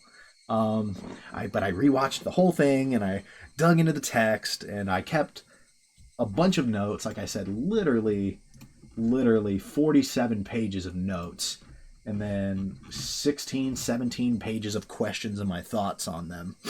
We're getting through a lot of them now. We're getting close to done. So like I said, this video's longer than I wanted. We'll TLDR at the end. So yeah, I think this could be Shion as well. Ultimately, like I said, it might not be super important. I just think Shion has to know somehow what is happening, right? And this could be the way. So let's move on to the next question. Naturally, if we talk about Teppei, we got to talk about the Great Disaster, which happened, only a few days after, right? What was the Great Disaster? Who was responsible? Why did they do it? So I had a lot of theories on this one. I'll just very briefly go over some of them because some of them are ridiculous and I don't truly know. And so I'm just going to call a bunch of stuff. And if one of them was right, at least I considered it, right? Some theories I considered were um, it was someone who really didn't want people to hear about the fact that Keiichi killed Teppei. And maybe this made more sense if Teppei's explanation was a time loop thing, which I don't think it was. If it's just a town cover up, this explanation doesn't make sense. This is why I stopped, right? Why would someone kill the whole town, right? That is covering this up for Keiichi, right? If, like just to hide this knowledge. That doesn't make sense. That just does not make sense to me. Um, Maybe the government, like an Oishi or the government, were like, you know what, Hinamizawa, you're done. We're sick of you guys. How do you keep getting away with this? What are you guys doing? There's something wrong with you guys, right? We're just nuking you off the map. You're done. Like biological warfare, you're done. Like maybe that's possible. I don't know. Um, Maybe the Sonozakis decided the branch family, like not the branch family, but the Hinamizawa part of the family was too sloppy, and they were like, "We're just gonna wipe out Hinamizawa. Screw that town. Actually, you guys are gonna get us in trouble for real. You guys need to stop." And wiped him out. But again, that doesn't really make sense to me. So what my personal theory is, and so this is where we get into the villain too, because I think these are tied. I could be wrong. Maybe it's not the villain who was responsible for the Great Disaster, and that's too convenient an explanation, but that's my guess. If I had to guess, it is Mio Takano. Right? Like I said, I already said I think she's the villain, so not a grand reveal like I just made it out to seem. But that's my pick for the villain, and I think her motivation is actually pretty simple as a villain. I think she wants to bring back that old fear of Hinamizawa, right? Of Oyashiro-sama specifically, actually. And you know what would cause that? If slowly through Oyashiro-sama's curse every year, there was like media coverage and like, oh my god, every year Oyashiro-sama's cursing someone on Watsunagashi, and at first that brings like the town back into it, and it's that knowledge kind of starts to spread that people fear Oyashiro-sama again, and then finally the grand conclusion, which maybe this is what the time loops are for. She really wants this specific grand conclusion of Oyashiro-sama's wrath at Rika's death. Right, Rika is like obviously considered to be like the embodiment of Oyashiro-sama potentially, right? And her death could cause a cataclysm, right? Like, if it's an unjust death, right? And so, I don't think it's impossible that her motivation was literally to cause this cataclysm and cause the whole nation, whole world, maybe, to fear Oyashiro-sama. And then it's mentioned after chapter 3 that people fear Oyashiro-sama, right? People fear random gas leaks killing them, right? And so maybe that's her goal, right? And that sounds obviously a little ridiculous as a goal, but like for Takano, it makes sense. At points, she literally and I says, and I quote these exact words: "Oyashiro Sama's curse is my life's work." Right? Look, she could genuinely just mean explaining it, solving it. She could also mean causing it, and I don't know, right? And that's just one quote. Could easily be out of context, but there's so much reason. Like she's very clearly very interested in Oyashiro-sama and Hinamizawa traditions, and knows a lot about this stuff. Maybe she knows a lot more than she lets on, right? Um, Maybe she's, like I said, trying to cause this cataclysm. Maybe that's what's causing the wipes, right? The time loops. Maybe she got it wrong this time, and so she's trying again, right? And she's trying again, and she's trying again, and finally in chapter 3 she kind of gets it right, and then she either sticks with that or she wipes one more time. We don't see the next wipe. I don't know, maybe Keiichi gets killed early, right? And so things don't really go astray like they did, right? And that's how we get chapter 4 maybe, right? Which feels a little different but more or less the same, right? And how she did it is a good question. I'm gonna guess it was something with the gas in the lake. That's what they make it sound like. Maybe there's a remote site that they can do this from. I don't know. Um, I truly don't know. But I think the next question, we talk about the Great Disaster. We talk about the fact that Keiichi should not have survived this. Um, so how did he survive this? And that's a great question. This answer, my answer is pure cope here. I literally don't have a clue. Um, my best guess, and this is why where I said Shion comes into play. My best guess is somehow Shion figured out that the great disaster was about to happen, and she saves Keiichi, right? Like maybe brings him somewhere safe, right? And puts him back afterwards. I don't know. Like didn't like cause maybe she didn't want her involvement known. Actually, maybe this is a little. Maybe I jumped ahead a little here because also at the same time I need to explain why, more or less, why did Irie die? My guess is it's because Keiichi confessed everything to him that he killed Teppei. But like, if that was true, why would Mion and Rena like? Why would any of that crowd kill Irie? Could Takano have done it? Did he implicate Takano at any point in that conversation? I don't remember him doing that. Right? I don't remember him being like, "Oh, I saw Takano that night." I don't think he wanted to mention her at all. Right? I guess I could check real quick. I don't think he implicates Takano, so it doesn't really make sense to me that it would have been Takano that did it. It's crazy, but my best guess is it was Shion trying to cover this up for him. And that guess, it doesn't really make sense to me, but I simply don't have a better guess. And in lieu of not having a better guess, what choice do I have really but to just throw something out there, right? It's either like Keiichi did it and didn't realize. It's like maybe. Shion did it to protect Keiichi, which like maybe. Takano did it, but like again, that only really makes sense if Takano was implicated by Keiichi, which like I said, I don't think he did, but we're gonna look for that. Oishi could have done it, I guess, but like literally, why would he have done that? I don't know. I'm doubtful. Um, no one else really makes sense. Um, so let's.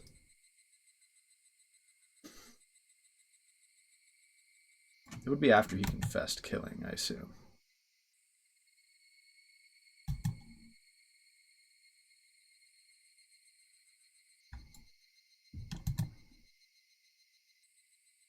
Okay, so we gotta go a little further. I don't have a ton to say right now.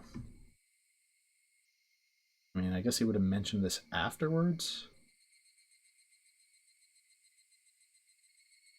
I guess in all fairness, it could have been Takano worried that she was implicated by Keiichi. Like I said, I literally don't think that at any point he said anything. Unless I scrolled by and just missed it. I don't know.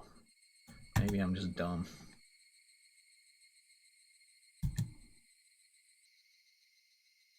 This is where he's like at the tea part.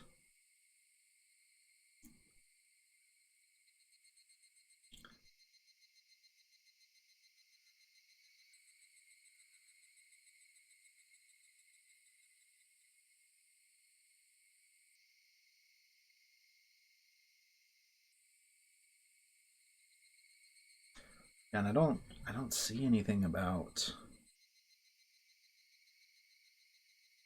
Takano. Again, I could just be missing it. Yeah, no, at this point it would have happened already. I don't think he like I could have missed it, in which case, oops, I'm dumb. Takano wasn't implicated, so unless she just assumed she was, I don't know that it would make sense for her to have been the one that killed there. So I'm like, was it Shion? I don't know. That's my guess. I don't like it, but I'm gonna guess Shion. This is like where I start to get really unsure of things. And like I said, I also am like maybe Shion saved him.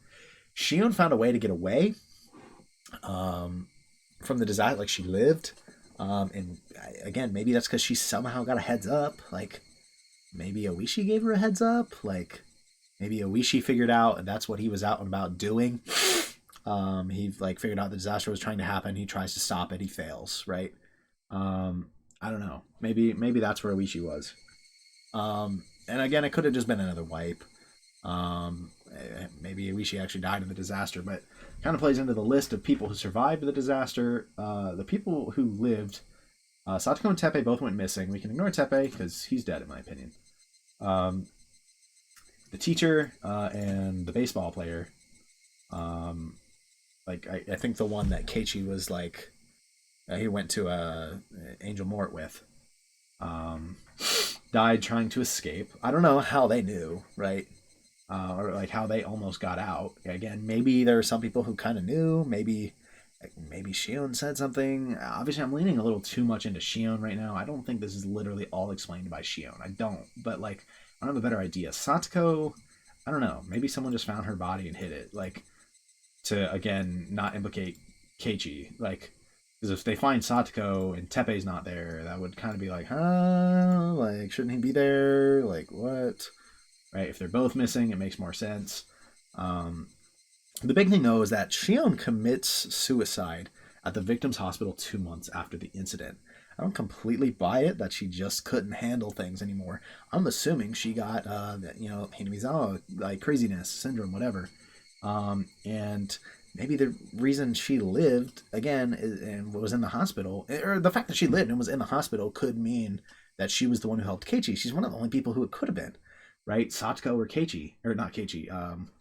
Why did I say Satoko? Satoko or Shion. But Satoko, if I think she was crazy, she couldn't have. She would have been dead, right? Most likely of her own volition, right? Like maybe that's why they couldn't find her. Like I don't know. Um, but I don't know. That's my best guess for three. Like I said, theory. I don't know, man. I really don't know. Um, I think the biggest remaining thing that I haven't really talked about is there's two things actually, or a few things. There's a few things. Why? What happened with Oishi? Was he dead? Was he missing and he just came back later? Right? Like, I don't know. I truthfully, I really don't know. And this is actually why I think four might just be a different scenario, right? Maybe Oishi's not on to anyone in this scenario and doesn't kind of maybe he was on to Takano a bit in three, right? And maybe that explains a reset that happened, you know? Um Another big one is why were the parts about the construction foreman and the syringe removed from Keiichi's note? I don't know because I don't I think the mystery like the syringe might have been removed because the syringe itself wasn't a crazy murder drug, but just knowing about the syringe is pretty damning. The construction foreman, though, I looked into it. That was not the word Kantoku. Like, in there, I'm almost positive. They meant the construction foreman, right? And unless they just were removing that to. My only guess is they removed it to keep, like, the heat off of Hinamizawa, right? Like, don't investigate us again, please. Like, we don't want that. But, like, I don't know. It doesn't feel like a satisfactory explanation, but I don't have a better one. How would he be alive? He was in 5 pieces. Like, it just doesn't make sense to me. So, I don't know. I don't really have a better explanation there. What happened to Satoshi? Bro vanished. He probably killed himself. Very short explanation. I'm just going through the rest of my questions, seeing which ones I haven't answered. I've answered most of them. Which killings are curse killings and which are just killings? What separates them? I think Tomatake is definitely a curse killing. And after that, it's probably whoever goes crazy. Each chapter is meant to be the Onikakushi, but they always kill someone and it kind of throws things off. If I had to guess, Rika is the other target, though, like Tomatake and Rika. The thing is, like, it doesn't feel like it can only be two people. If the goal is actually, I don't think the goal is Rika. Like, No. I think okay. The end goal is Rika, but I don't think the goal is for her to be one of the two. I think it's two people and then Rika is the goal, and it just never quite works like that. Um, I don't know. And every other death, I don't think is really related to the curse. Um, Takano also makes sense as the curse victim. I don't think she's the curse victim, but the thing is, I don't know. If I assume she's giving people the craziness and she chose herself as a fake curse victim, why would she have someone else go crazy and die? I don't know. I really don't. Maybe that body, because it seems like that body's supposed to be found. Like it does seem like that, but like to me, if especially if I think it's a false body, seems like it's supposed to be found to take the heat off of her. But then why are more people dying? See, there's a lot of questions I still don't have answered. And there's Oishi's role. I didn't really specifically discuss Mion, Satoko, Keiichi, or Shion's roles, so I'll briefly go over those. Or really Rena's. Rena's role, I think, is basically to show off the Hinamizawa craziness from her backstory in Chapter 1. And then after that, once it's clear what the craziness is, and you maybe draw the conclusion that it's Keiichi that's crazy because he's the one with all these symptoms, rather than or not Rika, goodness, Rena just being crazy, and Mion. You draw the conclusion that Keiichi is crazy, and then you realize the fact, especially the fact that Rena's not crazy in Chapter 2 and 3, really emphasizes this. This isn't just a part of Rena, right? She's not just secretly crazy. You know, if she's crazy in Chapter 1, which at that point, oh my god, so many of my assumptions are wrong, right? But if she is, then it's something unique to Chapter 1 and not just something that is her personality, which is notable in and of itself, right? I think she's used to show what HC is, and to maybe kind of clue you in that Keiichi's the crazy one, which helps you maybe figure out some of the symptoms and the connections for HC. I think that is her role in the story for the most part.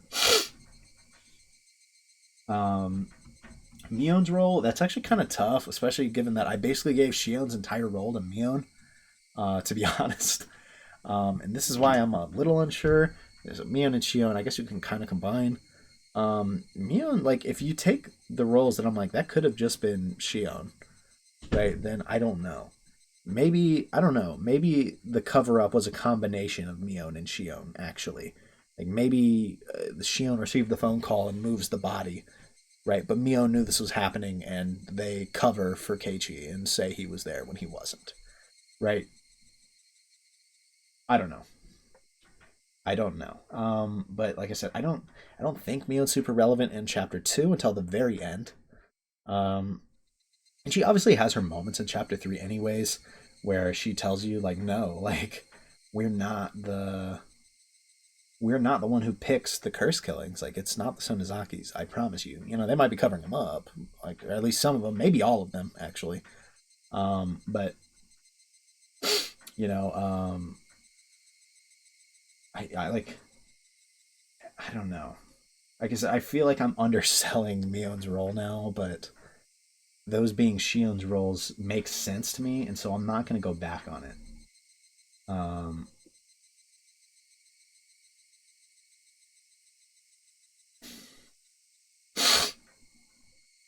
yeah, I don't know.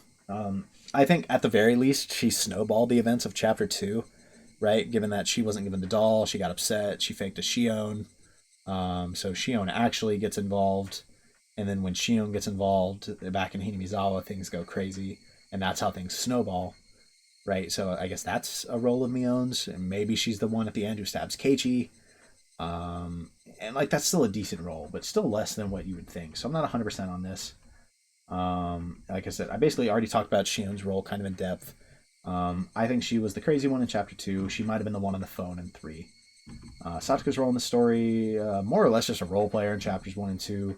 Chapter 3, she's relevant, obviously, because of the whole Teppei plot. But like I said, I think she got Hinamizawa craziness and is meant to throw you off on Teppei being covered up by the Sonozakis. Um, I don't know. Keiichi's role is oddly enough actually kind of like one that I'm least sure of. Like he kind of feels like the wild card. Like somehow him doing things changes each time loop. But there's probably an explanation for why he's the one who's changing things a lot of the time, like, and why his different actions change things. Or I don't know, maybe it's not just him. Maybe he was just our narrator, and it was just pure coincidence. Because I guess like what I mean, the changes, big one starting in chapter 2, where that they went to that event at the store, right, and that's when things snowball. Maybe Rika suggested that. Like I don't know, right? Chapter 3, like I don't know. Big difference is the like cooking thing, and I don't know. Maybe Rika kind of egged that on. I don't actually remember. I would assume that Keiichi is somehow the wild card here. That's my best guess for his actual plot role. Um, if his plot role isn't literally just I'm the one who narrates things in the first 3 chapters, you know. There's some interesting things going on with Keiichi. We don't need like a breakdown of his character. Like we'll say like his relationship with Oishi changes each chapter, like Oishi and the town. I think that's notable. But again, I don't know what his actual role is. Like I feel like there's got to be more to it, and I don't know what it is. And like I said, this is one of the things I would have liked to have been able to put more thought into this. I mean, like I obviously had the time, but I just couldn't figure anything out. And now that I'm really back, I'm like, okay, I didn't figure it out. I didn't have a sudden epiphany like I did for a few things when I decided to come back. Like when I came back, that's basically when I had the epiphany for Teppei, and me thinking the great disaster was just caused by Takano because she wants to enact cataclysm to make people fear Yashiro-sama. And then also the idea that maybe Takano is in control of the time loops. Look, those could all be wrong, and that'd be really funny. But when I came back, those were suddenly some new ideas I had that I thought made a lot more sense than what I had. Um, but I got nothing on Keiichi, and I didn't have much on Mion either. I didn't really have anything for Oishi either. I don't know if he's a mole or if he's just a genuine guy trying to solve the mysteries. And like I said, I wish I had more answers for these, but I unfortunately just don't. So, okay. This is the part now where I think I've answered the major questions, or basically said, I don't know, right? Like, look, I literally don't have a theory on that, right? So now, hi, if you skipped the whole video, I don't blame you. Before editing, this video is 2 hours and 16 minutes long. Unless you were looking for a podcast on Higurashi theories, which is basically what this video was, with some textual evidence thrown on the screen sometimes, right? Unless that's what you were looking for, I don't blame you for skipping here. So we're gonna kind of TLDR things. I'm gonna go through chapters 1, 2, 3, and then a little bit of 4, and kind of explain what I think is going on in each chapter really quickly, and it'll kind of hit on some of my core concepts. If you want the reasoning, like check the timestamps, and I'm gonna try to include each question as its own timestamp, and then you can kind of like see my reasoning. So chapter 1, I think the basic explanation of this chapter is Keiichi goes to Watsunagashi. He talks to Takano and Tomatake, which maybe somehow primes him to catch the Hinamizawa craziness / Hinamizawa syndrome. That's the same thing in my eyes. That I've been calling it craziness for so long, and I'm not 100% that it's the same thing. Anyways, maybe that primes him from the Hinamizawa syndrome because they talk about all the curse killings, and it like really puts like the fear of God into him, literally, I guess.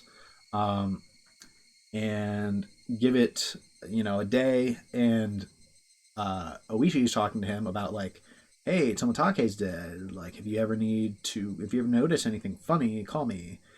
And eventually, he calls Oishi and kind of says, hey, so, or Oishi basically like kind of says, yeah, your friends are suspicious. Right, or like kind of explains more in detail about the curse killings, I believe is what it was. Sorry if my timeline's a little off here. And then he's on this call. Oh goodness, I'm trying to get my timeline right. Chapter 1. Let me just pull this up. Sorry, I'm really not going to take too long on this. I promise.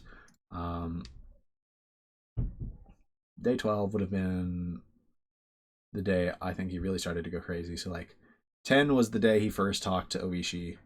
No, night 11 was when I first think he started to go crazy. So this would have been the Uso day. And he after this, like when Rena kind of freaks out on him, he calls Oishi. Um and it turns out Rena was outside his door for the whole conversation about them, right? And in the friend group. Keiichi gets sick. And I think that's relevant because I think that's a sign that you're starting to develop like the Hinamizawa craziness / syndrome. And then over the next few days, he starts to see all of these things in his friends that I don't think are completely true. I think they're trying to help him. I think Rena especially notices exactly what's going on and is trying to help him and is just failing. She's failing to reach through to him because of his extreme paranoia. Day 15, um, he really freaks out. And he does so in public. And I think some people try and stop him. Frankly, I think like it was maybe known to Irie starting on day 14 that something was wrong with Keiichi, that he might have gotten the syndrome. And so they tried to, I think, kidnap him, was what the van scene was. And in day 15, they kind of capture him. Rena and Mion try to inject him with the syringe, which I think is the cure to the craziness. And he's so paranoid, he loses his mind. He gets up and he kills them, and then runs away and kills himself.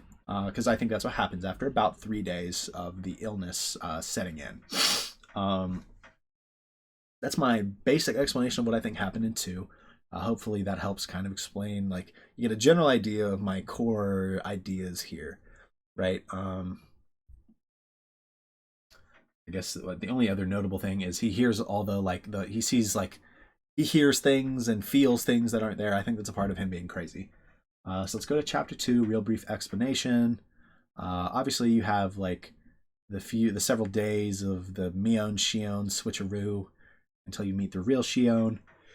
And they set up on Watanagashi on day 6, and Shion and Keiichi talk to Takano and Tomitake, and they get the breakdown of the curse killings throughout the years. And maybe this somehow primes Shion to go crazy. Yes, I said Shion. If you're just tuning in for the TLDR.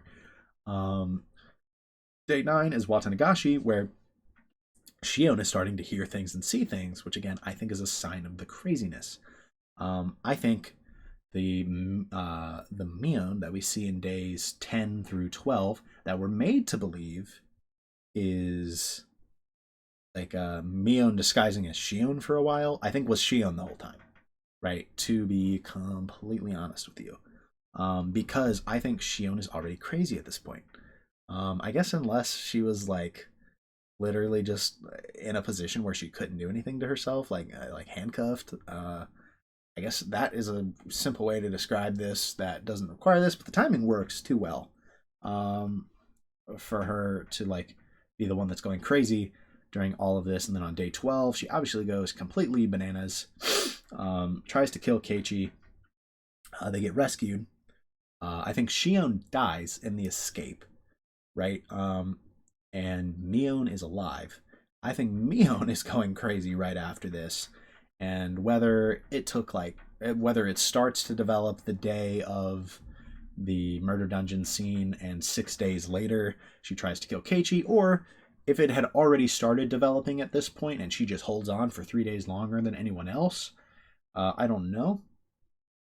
But I think point is, I think that's Mion, and then I think she kills herself by jumping off that balcony and locking the door behind her. That was one thing I actually forgot to mention, is that was a literal locked room mystery.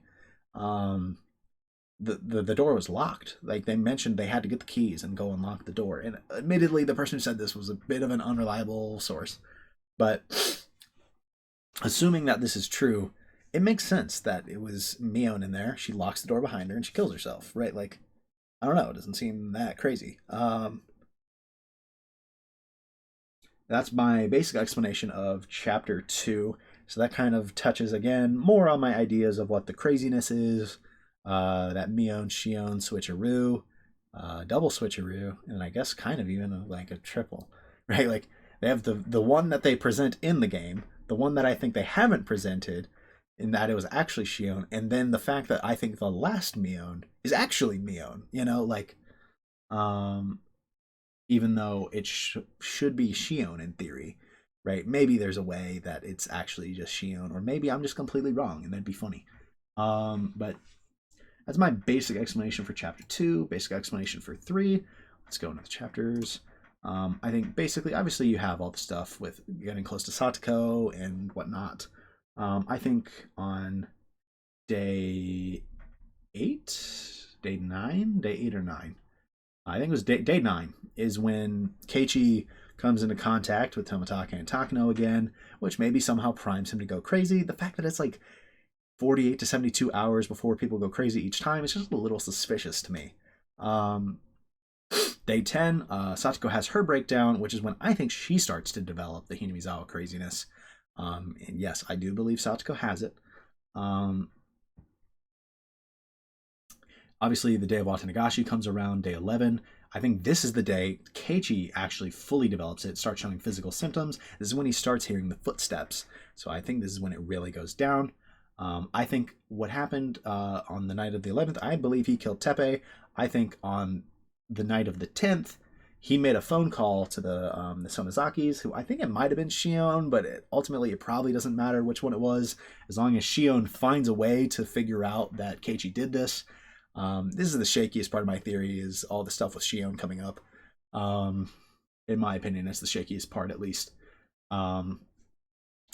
And so he called Shion, kind of tipped it off, and I think on like, what, the 8th, he had kind of already, no, on the 9th, 9-2, I believe, is when he kind of tips it off to Mion as well. Point is, he tipped it off to Mion guaranteed. He might have tipped it off to Shion too on the phone, that he was going to kill Teppei, and so they covered it up. They hid his body, they filled the grave back in. And I think Mion told the friends, like, hey, he was at Watanagashi. You got it? Like, he was there, right? And so on day 12, that's what they're telling him. They're telling him he was there. But I think Satoko is crazy, and she genuinely believes Teppei is still alive, right? And because of this, she obviously is not like, yeah, bro's dead. Like, he's not there. Maybe she's just playing along. I think she's being serious. I think she genuinely believes it. And if not, she's a masterful actor, but it doesn't really explain why she almost boiled herself alive. I think she genuinely believed Teppei was there because she was having audiovisual hallucinations as a result of the craziness, which is a kind of established symptom. We see it like every time: the footsteps, hearing things, feeling things, seeing things, right? All kinds of sensory hallucinations. Day 13 was the day that Keiichi tries to go make sure Teppei is dead for real, goes to the house and is going to kill him if he's there. Can't find him, finds Satoko instead, goes to the clinic, finds out Irie and Oishi are dead. If I'm going to guess, I'm dead serious here, I'm going to guess Irie was killed by Shion. I don't really like this theory. Takano also makes sense, maybe, because I'll get to it in a second. I think she's the villain. Maybe she has an inkling of suspicion that on day 12, when Keiichi was talking to Irie, that he kind of spilled the beans on her. He didn't, to my knowledge. But maybe that's the assumption. But it could have been Shion in a way to try to protect Keiichi, because it wouldn't have made sense if it was Mion or Rena, in my opinion, that killed Irie. But Shion kind of makes sense. She doesn't seem to exactly have much love lost for Hinamizawa. And if she's trying to protect Keiichi, maybe because she thinks he's so similar to Satoshi and is trying to keep a second Satoshi from happening, which again is why I think she might have been on the phone call on day 10. Maybe she's trying to prevent that, and so she kills Irie, who Keiichi confessed everything to, before Irie can like really figure out what's going on or accidentally tell this to anyone, right? Maybe that's what happens to Oishi too. I don't know. Maybe like it was again a way to protect Keiichi. That's my best guess. And it could have been Keiichi himself, and he just doesn't remember. But like, I don't see any real evidence for that I saw, so I'm not gonna buy that. I think this is when Satoko is at her like peak crazy. She pushes Keiichi off the bridge after obviously going nuts. And I wouldn't be shocked if she has killed herself by the end of the day. Obviously, they had found Rika dead, so it's kind of justified that she lost her mind. But I think Satoko might be dead by the end of the day. The question is, though, at the end of this day and before day 14 is when the Great Disaster happens, I think it was Takano in an attempt to kind of replicate this cataclysm that would make people fear Oyashiro-sama. She kind of builds up this fear with the curse killings, which I don't think she is directly responsible for. Like, she didn't stab anyone, right? She didn't poison anyone. She didn't bludgeon anyone. But I think she might have used some trickery with the craziness, which I didn't mention this. I think the craziness might be a parasite. That maybe Takano is somehow activating, because I think it might already be there, or maybe she's somehow infecting people with this parasite by interacting with them and talking about these stories, and they just don't notice that in the moment. I don't know. Not 100% sure, but I think Takano is indirectly causing these curse killings by causing these people to get the craziness, who then kill people, right? And then vanish a few days later. That is my guess for what is happening.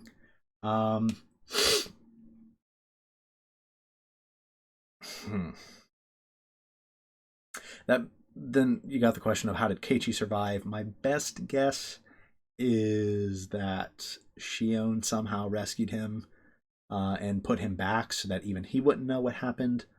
And then she ends up dying in the hospital like a few months later. That's my best guess. Again, I don't know 100% that this is accurate. I'm starting to think that Chapter 4 is not a direct continuation of Chapter 3. Rather, there's another time loop, which I think is done by Takano. She's trying to clean up her master plan, which, again, her master plan was curse killings to create fear, and then, like, of Oyashiro-sama, because that's something she seems invested in, is people fearing Oyashiro-sama. And then the big cataclysm when Rika dies, right? Like a big show almost, right? And then putting this fear, like, oh my goodness, the incarnation of Oyashiro-sama died, and there was this big cataclysm. Oyashiro-sama is real and will punish people, right? Like, I think that might be what was happening, right? And so I think maybe she's time looping to try to find her plan, a scenario where her plan goes perfectly, right? Because in Chapter 4, it maybe goes a little better. Like, I don't know, like, they don't ever mention Keiichi as a survivor. They don't mention, like, Shion really as a survivor. They don't mention Teppei at all. Oishi never mentions anything about going missing. He could just be omitting some truths. And that's another thing I'm suspicious of, but for now, I'm going to assume he's telling the truth and that we're just in a different scenario, and that the resets are not controlled by Rika or someone associated with Rika, because I think this is a time loop story. That's what I think all the different chapters are. I think that this is maybe being controlled by the villain, rather, who's trying to perfect their plan, rather than Rika, who is obviously trying to find a way to stay alive and keep her friends alive. But if she was the one in control posthumously, Chapter 4 wouldn't have happened. We would have never seen this, right? I don't know. That's what makes sense to me. Unless she figures the best way is to let this scenario happen, see what happens, right? Maybe someone will solve this. I don't know. Maybe that makes sense. I don't know. Like I said, a lot of my theories are kind of mumbo jumbo. I don't know that I fully buy all of them, especially regarding Shion right there at the end. All the stuff that she apparently does last second. And also, I really like the way I have put things. Shion takes a lot of Mion's role, which would be a little shocking. Not completely shocking. I mean, Shion's about to be a protagonist, so clearly, like, she's meant to be a relevant character. Maybe she's already more relevant than I've realized, is what they're going for here. I don't know. But we ultimately will just have to see. I think this is just where I'm going to end the video. Like I said, not everything makes sense, but I just wanted to get moving. If you've got any questions about my theories, feel free to ask in the comments. I mentioned this earlier. Please don't try to lead me in any direction. Don't be like, hey, this theory doesn't make sense. You didn't consider this part, right? Please don't do that. I would rather at this point just find out by playing the game than to have anyone give me hints. I've already done all my theorizing. I'm probably not going to sit down and do more. Okay, that's a lie. I know myself. I will absolutely sit down and do more. But I don't want to give myself a reason to do a second theory video or something ridiculous like that before I start playing again. And I definitely don't want anyone to give me hints that are too obvious. And so it's probably better that I just don't get any hints at all. So if you could avoid that, that would be appreciated. Um, but like I said, feel free to ask any questions like, hey, I didn't understand the evidence on this point, or this was a 2 hour video and you accidentally went from this point to this point without fully explaining the first point. Like, can you explain the evidence? Because you literally didn't give it, right? In a scenario like that, feel free to ask me and I'll list it. Maybe in the moment I'll be like, oh, that's stupid evidence. That doesn't make sense, right? I've probably contradicted myself in here somewhere, and that's okay, right? Like I said, I put a lot of thought into this, but Higurashi is a big game. Fully predicting this, you'd have to like. I think it requires a lot of thought put into it, but I feel like there comes a certain point where if it hasn't clicked, it hasn't clicked, right?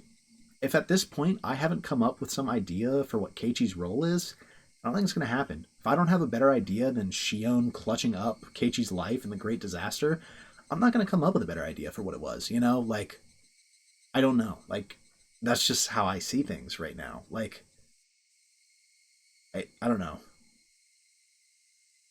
Like, I just, that's just how I see it. Like, at this point, I'm probably not going to come up with too many better theories. Like, there's like a, I'm trying to think of the way to put this. Like, I could invest more time, and yes, I would come up with more theories. But I feel like you kind of start, your theories are kind of bad, but the more time you put into it, they start to rapidly develop. But the speed at which you develop theory, or the rate that you develop theories compared to time, it really plateaus. Eventually, you're more or less at your peak of theories, and the amount of time you put into it. So I guess it's what, like, almost like a reverse parabola. Like, it kind of flattens out.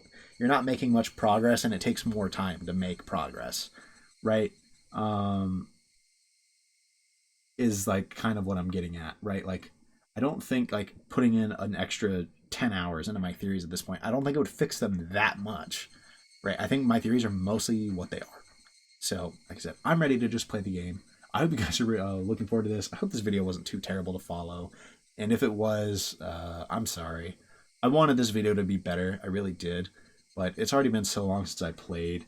I mean, arguably, that meant I could have just taken a longer break, cleaned this video up a little bit more than I presumably have. But like I said, now I just want to play the game. And so, at the very least, there's that TLDR that hopefully made enough sense. Yeah. And like I said, this is a long video. I'm sure I contradicted myself and that some of my theories just don't make sense to you guys. You don't even get how I came to this conclusion. Even if you guys obviously, like, a lot of you know the truth. And so, you know, you're obviously knowing the truth makes it a little difficult at times to think how I got to a certain conclusion. But some theories that I got wrong, you might be like, I can see how I got there. Some of them you might be like, how did he cook this one? And like, yeah, that just doesn't shock me. But anyways, now I'm kind of yapping about all my theories. Like I said, I hope the video was manageable, or that you guys enjoyed it. And I mean, that'll be all for now. Hopefully not too long after this video drops. I don't know the day it's going to drop, so I'm not even if I was good at predicting when my next video is going to be, I don't know that if I'm going to drop this tomorrow. In which case, if I drop this tomorrow, which is on Tuesday the 4th, and I might record on Wednesday the 5th and maybe have video out by Wednesday or Thursday the 6th, right? Maybe that'll happen. But if I don't get this up on the 4th, then things might just get delayed. Like, I mean, at this point, it's hardly even a delay, but like, you know, you get what I mean. So I don't want to give like a super specific date for when to expect the next video, but hopefully we'll be starting up soon. I do work now, 3 days a week, nothing crazy, 20 hours. And then I gotta find 20 more hours during the week to do like professional development.